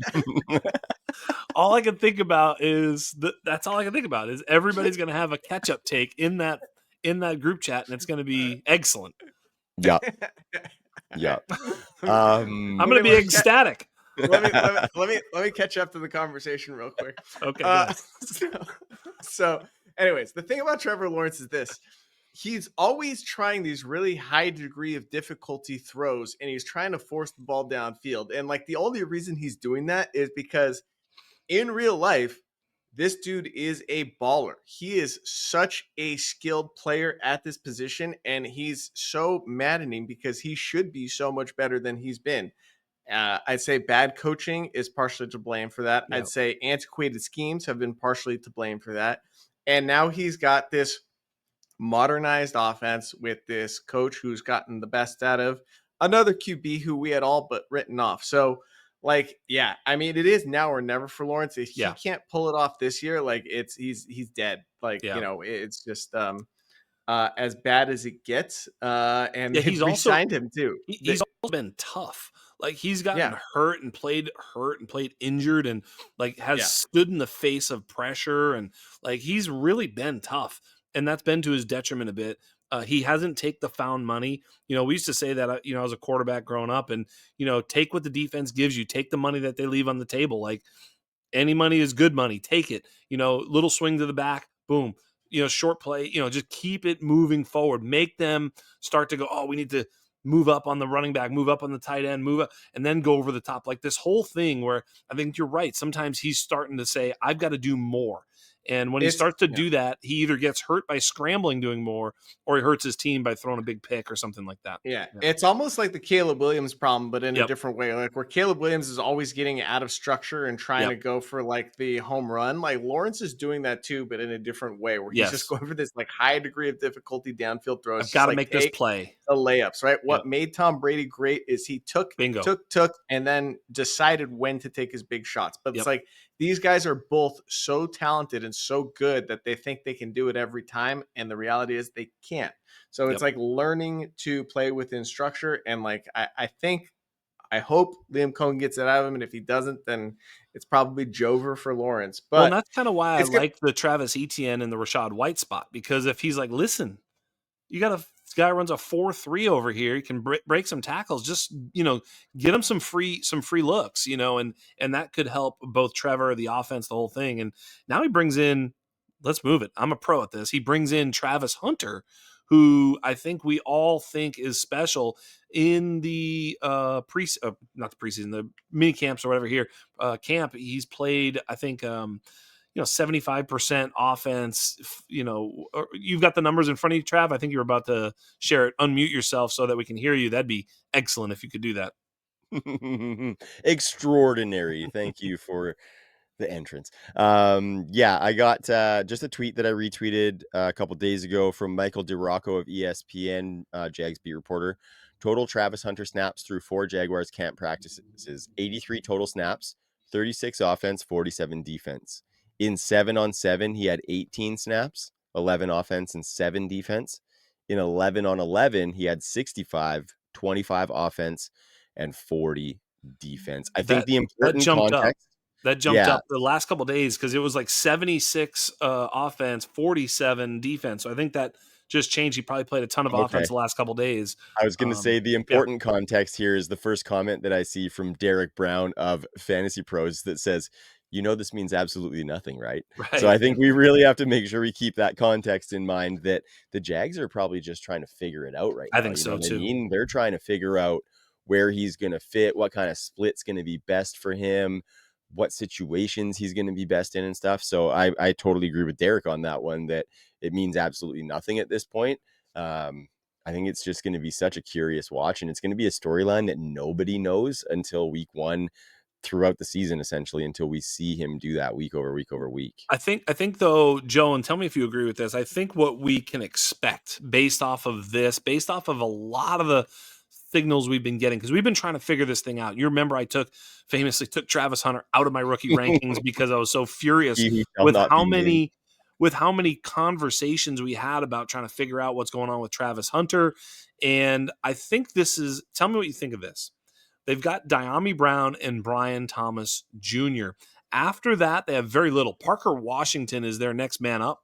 And they don't have much after that, like literally very, very little, if anything worth mentioning. So if that's all they've got, I would think that you're going to see BTJ and Dyami Brown in 2 wide receiver sets, and Travis Hunter will play in 3 wide receiver and known passing situations. A lot, like I said, I think he can get a Jaden Reed-like snap share on offense, and then high leverage downs on defense. I really think that's kind of the way they're sort of starting to play this thing. It just makes the most logical sense. And if that's the case, what do we think about that? Do you agree with that? And if so, what do you think, Joe? I think I do agree with that take generally. I also think that like you don't trade a future first. Was it 2 future first? They traded they traded their first this year, which was the top 5 pick, and their first round pick next year. Yes. You don't do that for a cornerback, right? You even don't really do it for a wide receiver. You're kind of doing it for 2 players. So that's like credence to the fact that he's going to play both, but the more valuable position for NFL teams is wide receiver. So when push comes to shove, like they're going to favor the offensive side of the ball to the defensive side of the ball. I do think you're right, though, in terms of like load management early in the season. I think that that's like high leverage situations on both sides of the ball is the most likely. My biggest issue with him as a fantasy and dynasty asset is we're only getting his offensive points, but he's on the field in two different places, and his injury risk on the defensive side of the ball is just as high, if not higher, than it is on the offensive side of the ball. So it's like it's double the risk for the same amount of points, which is like not the type of bet I like to make, which is why I have 0 Travis Hunter in my portfolio. Same. Yeah, I kind of always thought it was going to be kind of a slow roll to get him up to speed on offense anyway. Excuse me, let alone all the defensive snaps that he was going to have on that. Like there was people who were saying that he could potentially come in and take over Brian Thomas's alpha role, and I don't think that's going to be the case whatsoever. I think that scenario that you were talking about, Jax, is really, really interesting, though, because if we look at Travis Hunter, like the only great year as a wide receiver in college was last year with Colorado, and he played like 94% outside. And then I look at De'Ami Brown, he played a little bit more in the slot, but he was predominantly outside. So I think, does that mean that Brian Thomas moves more into slot, which could be kind of dope? Maybe they're talking about that a lot, actually. Yeah, maybe. I also think he did last year a little bit too, though. If you go back before last year, Travis Hunter played more in the slot. It just wasn't as good though. Like he didn't produce as good. I know. It's interesting. I don't know. I think that you're right. BTJ could move into the slot some. I mean, what did Liam Cohen kind of do last year? I mean, I'd have to look at that. Well, I think it's a little bit different because he had a lot more slot versatility in the wide receivers in Tampa Bay, right? He had McMillan and Godwin who can both work from the slot or outside. And then even Evans can come into the slot sometimes too. Looking at BTJ, yeah, he was almost 30% slot last year. So if he gets all that X work plus some situational slot stuff when Travis Hunter's on the field, maybe Travis Hunter has the eye of the defenders a little bit too that could help out BTJ. So I don't mind that. I think that's the most likely scenario because think about it this way, right? That's a lot for any player to take on. Not to say that Travis Hunter can't or won't do it and is not just an absolute psychopath to be where he is today already, but it makes more sense to line him up on the line as the X and let BTJ be the guy that moves around because then Travis Hunter just has a route to run, right? He's not the guy moving. He, obviously needs to diagnose, which he can do because he plays defense, like what kind of coverage, he's facing. But it's like really simplifying it for him if you're playing him on the line at X and letting BTJ kick into the slot or flanker when he's on the field. So that seems like the most likely outcome for me, just from like a workload standpoint. Not even workload, I guess it's just like a game management razor. Yeah, exactly. It's the simplest solution way to get this guy on the field. Exactly. Yep. So I mean, my note here on BTJ is like, what if they use him like Godwin and Mike Evans, right? Like, I think like, because you think of that's what we're saying. Player he is, right? It's like throw him a little bit in the slot, also give him some of that downfield work. Like, I don't know. I think there's a legitimate chance that BTJ finishes as the wide receiver 1 overall. And I don't think anybody's talking about him. Yeah, like obviously he's a wide receiver 1 and like regarded very highly, but like he's got a legit shot to be the wide receiver 1 if this offense does take off. I mean, look at what Godwin was doing last year. Godwin, when he went down, was the wide receiver 3. I love Godwin. I think we can all agree BTJ's better. Yeah. Totally. Yeah, I'm with you. He's phenomenal. Okay, Joe, I'm going to give you a quick minute to talk to us about Brenton Strange, and then we got to keep her moving. I mean, this who doesn't love Strange? Been a minute, but just saying. Go ahead, Joe. I mean, listen, targets per route run 0.21. That's very good for a tight end. Yards per route run 1.56. That's okay, not great, but good enough for a tight end. He's shown pretty well. The bull case argument for Strange is this. He's got a pretty good chance to be the number 2 target earner on this team and a very likely chance to be the number 3 target earner on this team. There's a reason they let Mike Evans go, and it's because when he was gone, excuse me, Evan Ingram, sorry. Once he was out, like Strange did a pretty good job filling in for him in what was a lost season. So this is just a target share, you know, narrowing down options, choice, right? It's like, who else is the ball going to go to, especially if Travis Hunter's playing part-time on defense. It's like, who's going to be there on every down? Strange will be. Mm-hmm. And he's pretty much flyer prices, so I like it. Yeah. Okay, Yeah, next. and I mean, and Strange was definitively good last year on the targets he was given. When it mattered for fantasy gamers too, which Yeah. sticks in the heads of fantasy gamers for It sure. might have influenced me a little bit. Stranger things have happened, Joe. Mm-hmm. Talking about the 49ers. This is interesting things to break down here. There's a lot of changes that have happened to what was like a juggernaut of a team. Christian McCaffrey's back, which is a good sign. Brock Purdy got his contract. Brandon Ayuk is coming into the season injured, and Deebo Samuel is no longer there. So it's going to be a lot of change, and we really have to talk about them because it's been one of the most high efficiency offenses in the NFL. And if we're going to continue to attach to them on that, we really got to break down some of these weapons, because Brock Purdy comes in and got his new deal. He's now got Juwan Jennings and Ricky Pearsall to work with as his main wide receiver weapons. Obviously, George Kittle is phenomenal. We'll get to him, but let's talk about Purdy and the wideouts first here, because I am seeing disappointment. Like, I think that if we're going to be betting on the same efficiency that we've seen, we've got to really look at some of these players. Like, I think Juwan Jennings, great dog, but I don't think that over an entire season, he's going to be a guy who can maybe have, fence riding top 12 upside, as we've seen out of guys like Deebo and Brandon Ayuk. So I want to know where you guys sit, because I'm having a hard time figuring out what to make of it. And I feel like with how good this offense is and my feelings on these wide receivers, I could be maybe missing out. But Joe, what are you making of this passing game? To me, it's actually like, I'm probably overconfident here. I mean, Ayuk is probably landing on PUP, right? So we're not going to see him for the first chunk of the season. Jennings was holding out, then returned to practice, then strained his calf. So he's probably going to miss the balance of training camp. Everything's lining up pretty nicely for Pearsall, who also was injured, but just got back and is like getting heavily targeted.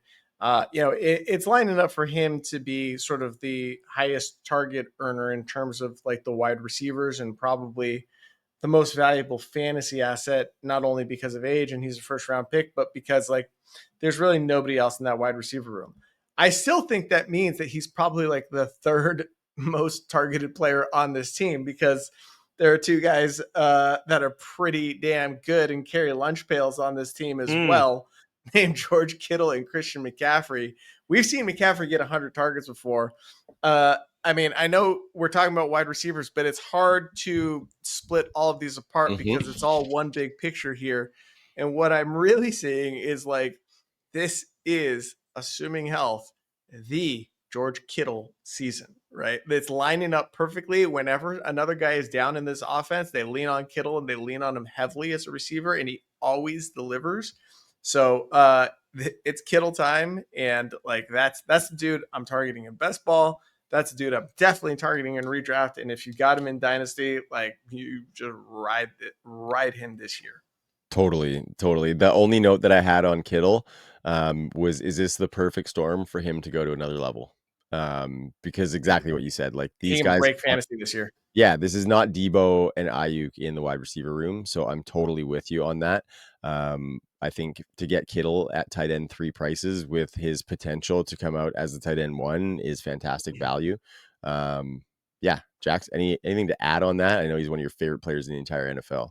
Yeah, for sure, man. George Kittle, gigantic heart emojis. But we think about last year we had Deebo. And in past years we've had Deebo, and other than just taking handoffs out of the backfield, what is Deebo's role?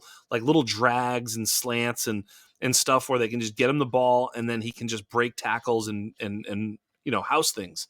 Well, that's kind of what George Kittle does too. So Deebo is kind of stealing a little bit of George Kittle's thunder as well. in the kind of things that he does. If you look at, Jennings and Pearsall and Ayuk, they're all sort of conventional downfield, normal, just regular fucking wide receivers. They're not Debo. And so I do think you're right. I think this does kind of open up entirely for George Kittle.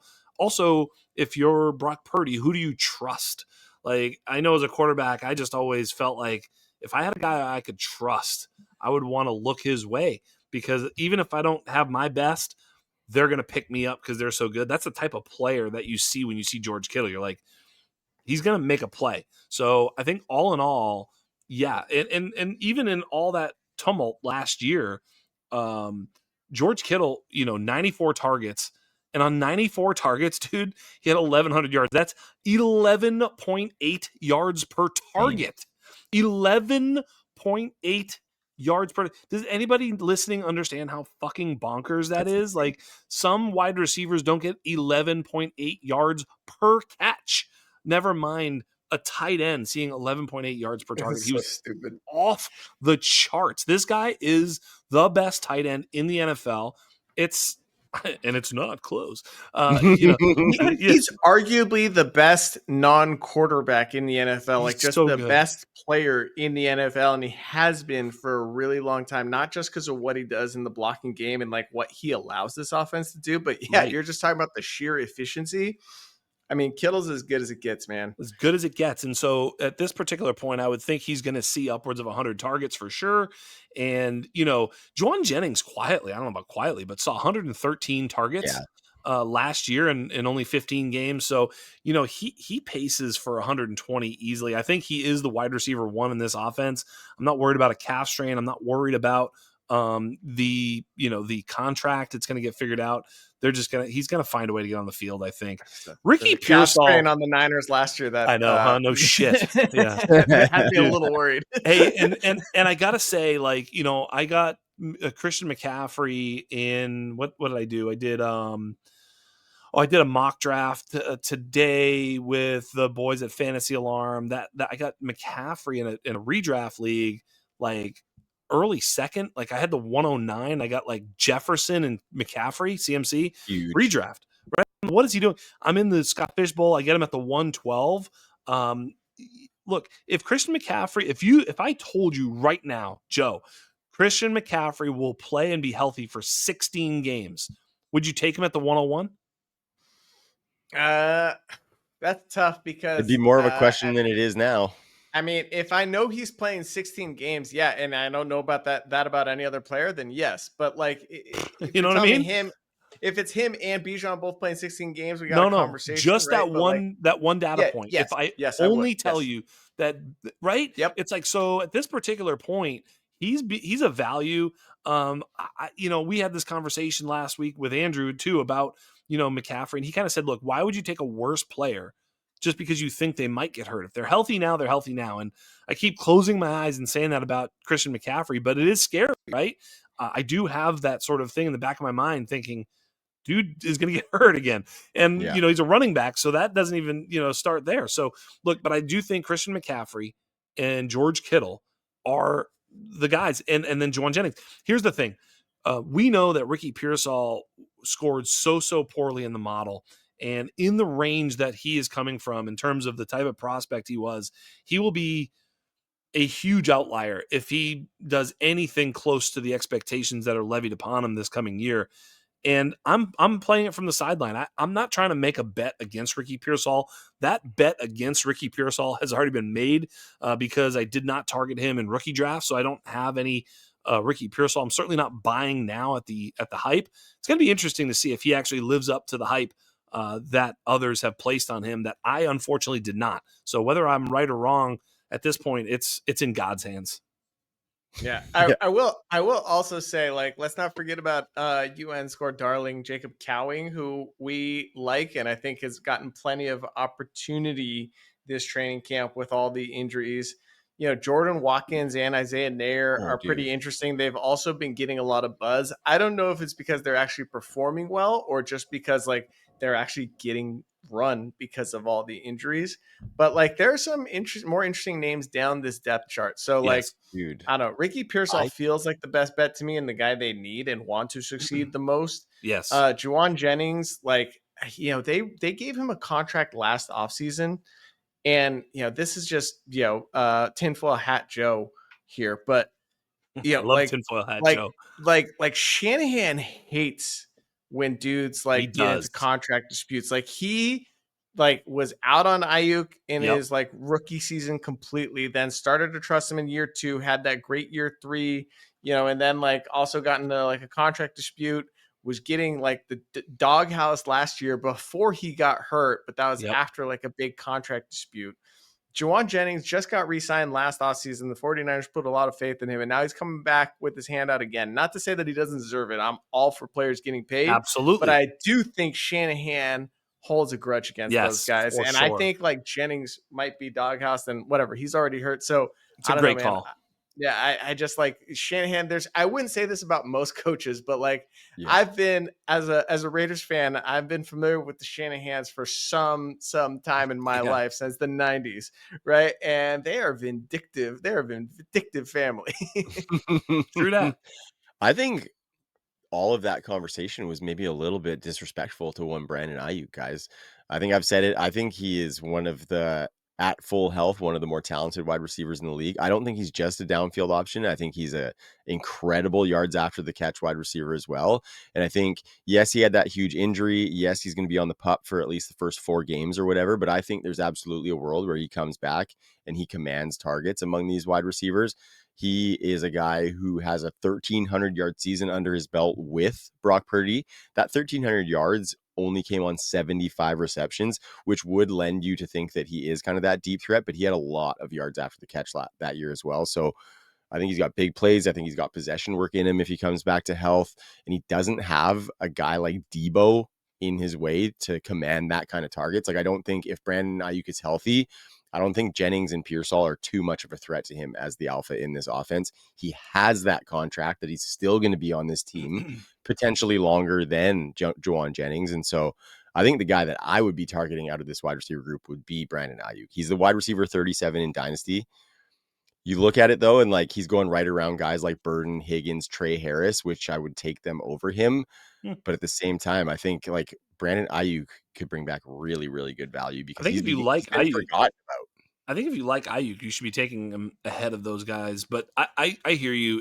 It's a scary injury, and he was underperforming. I think the thing that's getting me is he was underperforming before he got injured. Yeah, and I was like, what I was gonna say. I had him in a few spots. I'm like, dude, when is Brandon Ayuk? Oh, he's dead. All right, well, fuck. What happened to Ayuk? Right? Yeah, what happened? And look, I don't know what it was. We get the short sample size jitters sometimes, and who knows, maybe he was going to have this huge second half where he's going to go off and it was all going to even out, and it was going to be a thing of the past. We would have forgotten all about it, or I don't know. It's in my mind, and I can't get it. I can't get rid of it. Mm-hmm. And well, I mean, it just goes back to the Shanahan vindictiveness, which I'm talking about, right? It's like he's the kind of ego that's like, you think you deserve a better contract, like.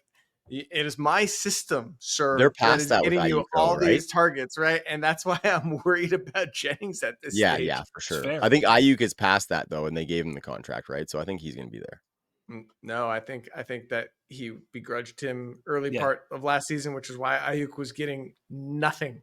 Yeah. After the contract, though, like they gave him a contract. What did he do before he got his contract? I'm not denying that he missed a good chunk of camp. He got his contract. He was playing. He was doing absolutely nothing. Then he got hurt. The portion between when he signed his contract and when he got hurt is when I'm saying Shanahan doghoused him. I don't know if it was doghousing necessarily. I think it was maybe not playing very well. I don't know if there's any doghousing involved in that. Well, then that's even worse. This is why my tinfoil hat's on, sir. but if he played bad, that's even worse. Yeah, fair. Yeah, that's actually true. I think we've seen more playing good from Ayuk in this offense than we've seen playing bad, though. I think that's fair. A lot more. Yeah. There's still hope. I don't have any Ayuk. I don't have a dog in this fight. I have some Ayuk for sure, which is where I'm coming from. Yeah. Let's talk about these Houston Texans, guys. Yes, sir. Wait, we didn't even talk about Brock Purdy. Oh, I guess. Yeah. Totally. We just got too much in the weeds and I'm trying to move us on. So Speaking of guys who got contracts. yeah, Yes. he did get a big contract. And it's I've not been a big Purdy guy. Like I've felt like it's kind of a scary proposition. Not I anymore. feel like he's being drafted like, top 12 prices for Brock Purdy. Might be a little steep for me in Makes Dynasty. sense now. I know he's young. I know he's got the contract. I know he's performed, but just something feels a little honestly, bit weird. if you say there's a quarterback who is attached to Kyle Shanahan who has a mega contract, do Yeah, you want that guy? I'm like, I sure. guess I do. Sure. What's Yeah. his name?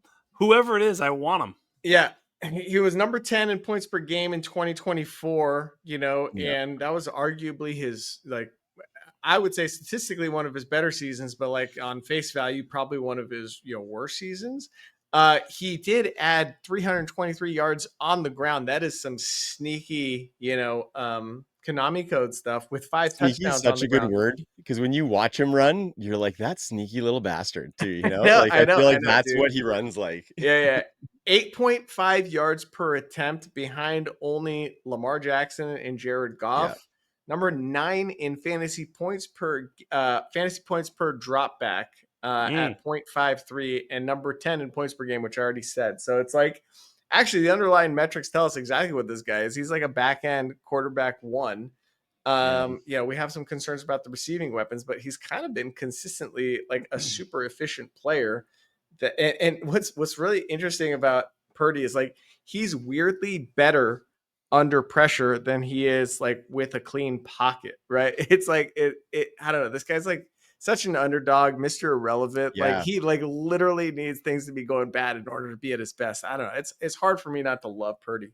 For sure. Would you guys not feel like I just feel like it would feel kind of gross to have him as your quarterback one on a super flex team? It would probably come out okay, but there's just something that feels, I don't know. No, and your perception is exactly why he's your quarterback too on a super flex league because nobody believes in him. But this is like another guy like Dak, right? It's like he's underappreciated, and I'll take Brock Purdy on any team.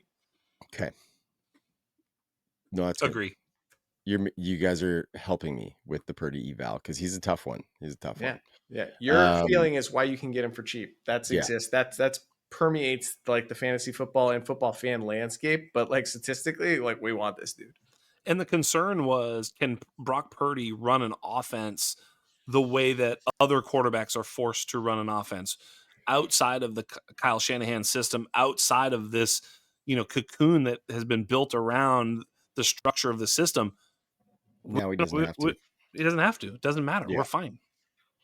Yeah. Okay. And he, again, with all the injuries last year, had his best statistical season, right? This is true.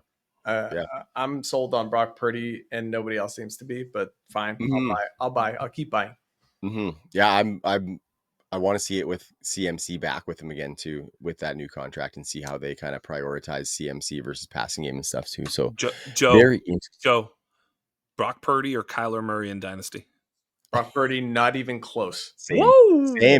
Not close. I know Same. Kyler is like probably has a higher ceiling on a week-to-week basis, but the safety of Brock Purdy they're in the same tier, but like the safety of Brock Purdy with the new contract and the system, and like I don't know if Kyler Murray is going to be a starter in 2 years. I have Brock Purdy ahead, but Brock Purdy or JJ McCarthy in Dynasty. Then let me put you to the test. Let me put you to the test. I'm gonna take the. This is stupid, but I mean, coins in the air. I want the upside of McCarthy because it's like I think I know where Purdy's ceiling is, and I kind of feel like McCarthy's is higher, but his floor could be way lower. But also similar dynamic, right? He's sheltered by a great play caller and a great offense with good weapons around him. He's got better wheels. It's the mystery box, right? But like, yeah, I'm a gambler, so I'm gonna go for the upside bet. Here's the final one: Baker Mayfield or Brock Purdy. I'm consulting the rankings. This is so hard. I have them back to back. So I have them back to back at 14, 15 too, with Baker one spot ahead. Oh man, that's so close. They both have like sneaky rushing upside. Where do you have them, Jax? 13 and 14, I have Baker ahead, but I'm looking at it and I don't know if I should switch that. So yeah. Oh my god. You each have them each one spot ahead. That's a good one. Don't make me answer that one. It's close. It's so Switzerland. Close. Huh? Answers the fucking question. He can't. It's okay. It's all right. He's Switzerland. should probably take a look at my rankings. Well, this is why I do this, because I always wonder, like, coin in the air. I don't know. I love Purdy. I've moved him up a bunch, since the contract, because I think he's right there after the elite 11 or whatever it is. He's right there. Yeah. Okay, so we I are think now. I think it's Baker. It's close. The infrastructure is similar, but I think Baker's probably more talented in like the physical tools way. Yep, I think that's right. Yeah. Okay, so we are finally going to the Houston Texans, guys, and we're going to start with the recent news out of Houston, and that's Joe Mixon's foot injury. And there's not really been a timetable put for his return. It feels very murky, and it feels like it could be like you were talking about the calf strain for Christian McCaffrey last year, how it was very, very questionable and just lingered for the entire season. That kind of feels like it's in the range and the vibes that are being given off around Mixon's foot injury, which to me is a huge W for Nick fucking Chubb, Joe. It's happening. And it's your boy. It's also a W for your namesake. Don't call me Joe Quavius, Woody Marks. Yep. Because Nick Chubb's not going to catch passes. If Joe Mixon's there not to catch passes, it could fucking happen, boys. I can't stand up right now because I have a Chubb and a Woody. Dual erect. I mean, listen, we never like victory lap injury, right? But if they're bad dudes, which Mixon, questionably maybe, he did punch a woman hard in the face. Yeah, exactly. We feel less bad about it. Yeah. And also, God, like Nick Chubb, I want this for Chubb. He starched a girl. Like, that's what I was just thinking, Jack. He fucking rocked her. That was not like a right cross. That was full fucking exactly starch. And so like, but Chubb, on the other hand, is like everything that's right with the NFL and with athletes, just like hard working, like just humble and just goes to work every day. Like, I don't know. I just love Nick Chubb so much. Yep. So I'm excited about the opportunity. As you guys know, I bought Nick Chubb literally everywhere I could, and I was telling people to do that. So like, I feel kind of like this is a technicality, and I feel like he was going to outperform Mixon anyways, and God knows if he does, right? I mean, he's coming off his, 7th serious injury. I mean, he broke his foot at the end of last season too. It's not like just the gruesome knee injury from 2 years ago where his knee bent the wrong way, but he also broke his foot at the end of last year. So it's like, this is a lot of injuries that have piled up. He also, obviously had the gruesome injury in college. So it's bad. And we just hope he still has something left in the tank. But like from perseverance and a working through it standpoint, I don't think anybody's more up to that challenge than Chubb. That being said, I'm going to throw cold water on us and try and get, my Woody and Chubb under control. On the Chubb? Yeah, exactly. Because the Texans now seem like the likeliest landing spot for a free agent running back that gets cut at the end of training camp. Like, it just seems like they have to add more to this depth chart. So I don't want like this to prematurely victory lap, let's say. Right. And I also have questions about Woody Marks as a rusher of the football. I think he's a great receiver. And like, I don't know, if things go south in this backfield and behind this bad offensive line, I think what we could be seeing is just like a super high pass rate out of this team, which would be probably good for our Stroud bags. So again, I'm like, I can't separate one position group from another, but like, I'm just thinking about likeliest outcomes, and we'll see. Maybe Mixon's fine, and it ends up being the split we thought it was going to be. But I'm very bullish on Chubb and excited about him, and glad it's paying off. Been talking for a long time. Somebody else take over. Don't forget they have Damian Pierce as well. So, I mean... And this scheme is actually way better for Pierce than the last regime's was. Yeah. So, I mean, who knows? Maybe they'll just roll what they got. I do think, look, if he's healthy, Nick Chubb is the guy there. He's the best running back on the team without any question. He's better than Joe Mixon.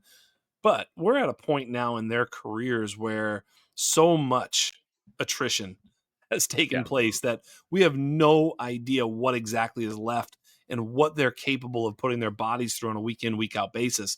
We might get Nick Chubb for 2-3 weeks, and then it's just it's literally the wheels fall off type of thing. So we don't know. We don't know. But I do think that, Nick Chubb was inevitable on this team. Wherever he signed, he is inevitable. It's just however long he can do it is what it is. The pass catchers are kind of interesting here. Lord knows that we kind of were picking Jaden Higgins as the player that we loved pre-draft. He gets the draft capital. He gets the real cherry landing spot here alongside Nico Collins. I think those are your two wide receivers and two wide receiver sets. I think it's Jaden Higgins, Nico Collins, full snap share, Christian Kirk in the slot, and then, Mechie and Jalen Noel and whatever else after that. Like, I don't think any of those guys are anything to sort of usurp any of the starting wide receivers. This is one of those 3-man consolidated target shares that it's going to be interesting to see which of Jaden Higgins or Christian Kirk sort of alphas the other. And I don't know what that's going to look like. It might be a 70-70 split. In other words, 70 targets each guy type of thing, where Nico's the 125. But look, if one of those guys can sort of elevate to over 100 targets, we talked about it last week with Andrew Cooper on the Undrafted, where he was talking about a player who has the possibility to get to 100 targets, has the possibility to be a wide receiver too. He basically was arguing that that's the point of entry for being a wide receiver too, on a seasonal basis, is to be able to, crest 100 targets. And that's what we're looking at when we look at these two players is, look, Christian Kirk is capable of doing that. And in this offense, whomever does that is going to be, a fantasy asset. I agree. I think I'm interested to see how things play out between Kirk and Nolan. I think you're right that Kirk is probably just going to get, one, the veteran deference, and two, Yes. just like, he just a professional out there, right? Yep. But I think it creates an interesting dynamic, not dissimilar to what I was talking about with Jalen Royals before, where it's like, if any of these three goes down, then there's probably a reshuffling, and that gets Noel on the field, right? So he's kind of a rare three-way go also, right? Because if like something happens, God forbid, to Nico Collins, then Higgins probably assumes the Collins role. Kirk probably gets pushed, or Kirk and Noel probably are a little bit interchangeable as like flankers and slot guys. So he's going to get on the field regardless. I think because of the flexibility of Kirk and Noel as flankers and slots, and the flexibility of Collins and Higgins as like X's and like flankers or slots, right? Gives them a way to really be multiple. So I think all four are going to be heard from. But you bring up an interesting point. I've kind of mentally already just checked Jaden Higgins as the number 2 target earner on this team ahead of Kirk. Sure. Same. I'd love that, but I don't know that that's necessarily a foregone conclusion, considering Christian Kirk has earned targets at the NFL level for a decade. Yeah, and I've been Stroud is talking up those rookies big time, though, man. He's most excited about them. I'll tell you that. Just from what he's been saying during the offseason and in training camp, like, he's excited about both of them. Yeah, and I think you guys, it's been documented. I've been probably the biggest Christian Kirk hater on the show. And I've been kind of dismissing him as a nothing in this target tree, but I think I've come back off that a little bit. I've seen a couple reports that he is pretty stamped in this depth chart as the veteran deference guy, like you were saying, Joe. And so I'm thinking that could be a possibility. But I think in redraft, I'll prioritize Christian Kirk. In Dynasty, I am still going to prioritize Jalen Noel over him, because I think Jalen Noel could potentially be that long-term slot. I think Jalen Noel's good enough to usurp Christian Kirk in the slot this year, to be completely honest with you. I agree. I think he would be phenomenal in that. And I think if they were running out 3 wide sets of Noel, Higgins, and Nico Collins, that's a fucking nightmare for defenses to try and figure out. And I like all of these guys at cost. I think Nico Collins, kind of to your BTJ point, Nico Collins sneaky has wide receiver 1 overall in his range of outcomes, I think, this year as well. He is so incredible as an X and after the catch as well. It's just crazy the versatility these guys have. So I love what they're trotting out there. And I think this is all positive signs from Mr. CJ Stroud, guys. Real quick on Nico Collins, like last year, he had 2.92 yards per route run, which was good for number 3 in the league. And it's just like a crazy high number in the NFL.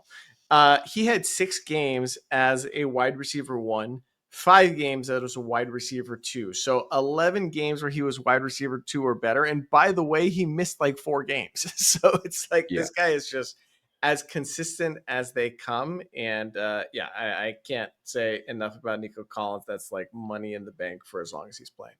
Yeah, and he's dope because he's not that first round wide receiver, right? He kind of came through a little bit of adversity. It's As a far third was round he pick, baby. He's third the reason round? we Yeah, keep taking these guys. yeah, fuck yeah, I love that. I love seeing those guys hit, especially when you took them.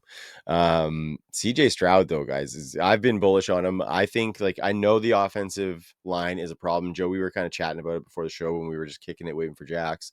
That, like, my stance on CJ Stroud, I totally get that the floor is fickle because of that offensive line. But I think some of these things could come together in some of that play calling, some of the wide receivers that he has. If Nick Chubb is humming, I think will help a lot, or whoever's running the ball in this offense. And so I'm still bullish on CJ Stroud, seeing that he's never had a spike touchdown season, seeing that he hasn't really had much spike in general. And we, before last season, had him in that top 8 dynasty quarterbacks. And to me, that one tough season where some other things around him went wrong, like he didn't have the full wide receiver complement and things like that, I'm willing to give him the benefit of the doubt. I'm probably the highest on him of the three of us, but Joe, I know you got some bags as well. And Jax, I know you do too, because you were a big fan after his rookie season and before his rookie season. So Joe, why don't you start with your thoughts on the ceiling for one CJ Stroud and pass it over to Jax?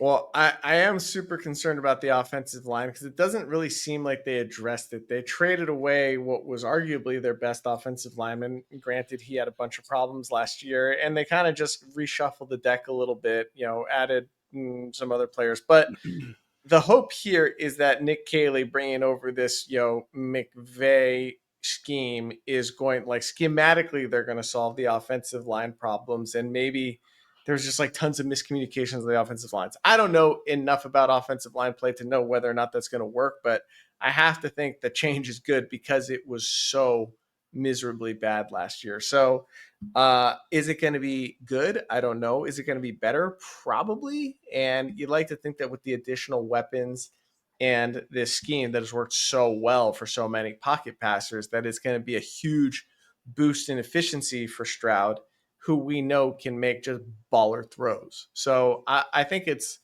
optimistic. And like last year was kind of the floor. Rookie season was somewhere close to the ceiling, and we're going to get something in between this year out of Stroud, which means he's a huge value right now. Yeah, I think the offensive line is the big question you said, Joe, because if he's under pressure, everything becomes harder despite your weapons. You're right. Look, he was sneaky bad last year. I mean, he only had in his rookie year, he was 274 yards per game, passing yards, 274. Last year, 219. Like 219 yards per game is not going to get it done. So yeah, you just can't even on a volume basis. Like we can look at his touchdown percentage went down from 4.6 to 3.8. His interception percentage went from 1 flat to 2.3. So it more than doubled. Not good. His QBR dipped from 57 to 49. His quarterback rating at 100 went all the way down to 87. So, obviously they all kind of go together. I get that. But, yards per attempt down. There really wasn't anything that was better. His sack rate went up from 7.08 to 8.9. But did that even get better? So, again, I do have some questions. You're right. He did lose both Steph Diggs and Tank Dell devastatingly. But it was kind of, this was a lifetime achievement award. In other words, it was the whole season. It was not all that good. It's not like it just all of a sudden the wheels fell off. Go ahead. I think not a full out for him, but the deep passing plummeted, like from elite efficiency deep passing in his rookie season to absolute tank show in year 2. I don't have the numbers right now. I looked it up and I posted it a while back, and I'm going to find that to dig it up. It was a massive dip, and some of that could be in CJ Stroud, but yeah, I mean, maybe my hope is that some of that is because of those wide receiver injuries and like Tank Dell being an incredible downfield option and Diggs and stuff too. So, or in the guys before. So, Trav, it's funny you say that because I would watch a lot of those games and you'd watch Stroud and you'd be like, oh, there it is. And you'd be like, oh, he missed him. He did miss a number of throws. You don't need to miss a ton of them for it to really affect everything. A couple of missed throws per game versus if you hit them, especially down the field, changes everything, right? You know what I mean? Yeah. So there's something to that. Difference I- between standing there like this and standing there with your head down. Yep. Yeah.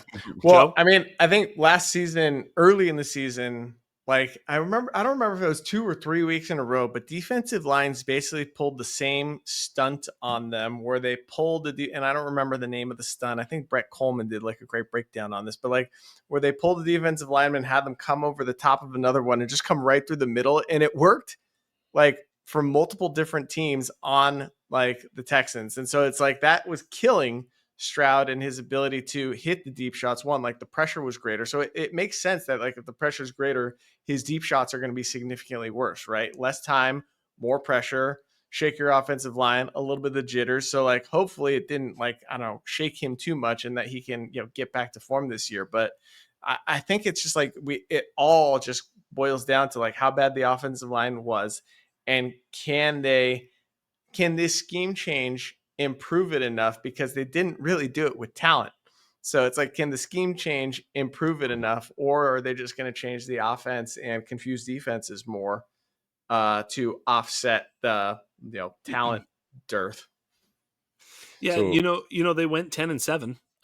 Yeah. So he was a winning player Yeah. again. So it's interesting. As long as they can win, he should find a way to get back. Look, I expect better. Obviously, I mean you can't expect any worse. I mean it really. If that look, my nickname for him was Dot, right? Because it felt like every single pass he threw was just a dot. Like everything was like, oh my god, this The guy's perfect fade, the perfect air under Huh. the ball, the perfect laser Mhm. when it needed to be. He's just Yes. such a good thrower. He was such a good thrower in his final season, in college and then in his rookie year. And then he just missed a lot of those throws that were just like kind of like automatic for him. So yeah, I tend to think we're going to see, sort of everything progress as opposed to regress, and yeah, I would expect, 25, 30 touchdowns, over 4,000 yards and 65% completion percentage, all those things like to just come on back. Yeah, totally. So CJ, because I know you're a listener of the Dynasty Underground podcast, we're trying to paint those glasses rose colored for you, brother. Just go out there and do it. Just Yes, go sir. out there and do it, baby. And Jax, you said progression there, and I fucking love you for that. I know it's wrong because the data nerds will tell us it's wrong, but that one drove me nuts for the longest time before I came over to it. I thought about correcting, but I wasn't going to be a douche. Yeah, no, I'm it's with. still regression to the mean, guys. It's still I know. regression I to the want. mean. I want it to be progression. I want it to be. Well, but and actually what I'm saying is not to the mean, because between his 2023 year and his 2024 year, that would be regression to the mean. I'm saying progression past his rookie year. I think he's going to be better than in his past rookie his year. previous ceiling. Yeah, That's I right. know what you meant. I know Okay. what you meant, Jax. That's All right. why I used the term, because I felt like I'm saying something else. Which He is why I Better, hasn't didn't- had that in his mean yet. better why- than we saw in year one. Which is why I didn't say anything until Trav did. I know. I just had to. I don't know what. Good. We did it, boys. We did it. I'm Woo. gonna have some. Hey boys, I'll see you in the underground streets in the group chat talking about the ketchup on eggs. And I swear to God, if more than 50% of those motherfuckers like ketchup on eggs, I'm deleting the league. Matt Wiggins, fellow Canadian. If he fucking puts get me ketchup this on one, eggs, brother. it's over. Okay. Over. I hope you all enjoyed this bonus episode, which happened to be the same time as our regularly scheduled episode. We'll see you back next week with a regularly scheduled episode. Yeah, and depending on how much fancy footwork I have to do on this edit, they may just get the length of time of having a bonus episode on this motherfucker. So you Good might luck. have actually just gotten it anyway. So thank you. I will need all the luck I will get on that.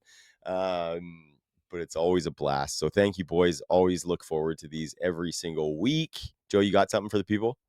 No. No, I saw you lean in there. You leaned in as if you were going to say something. I was giving you that space. He wanted to kiss you on the forehead. All yours, buddy. All yours. Throw some lipstick on first, please. That's it. Go subscribe to that YouTube channel. Follow the Undroppables. Follow us. Until next week, I am Trav. That is Jax. This is Joe. Peace.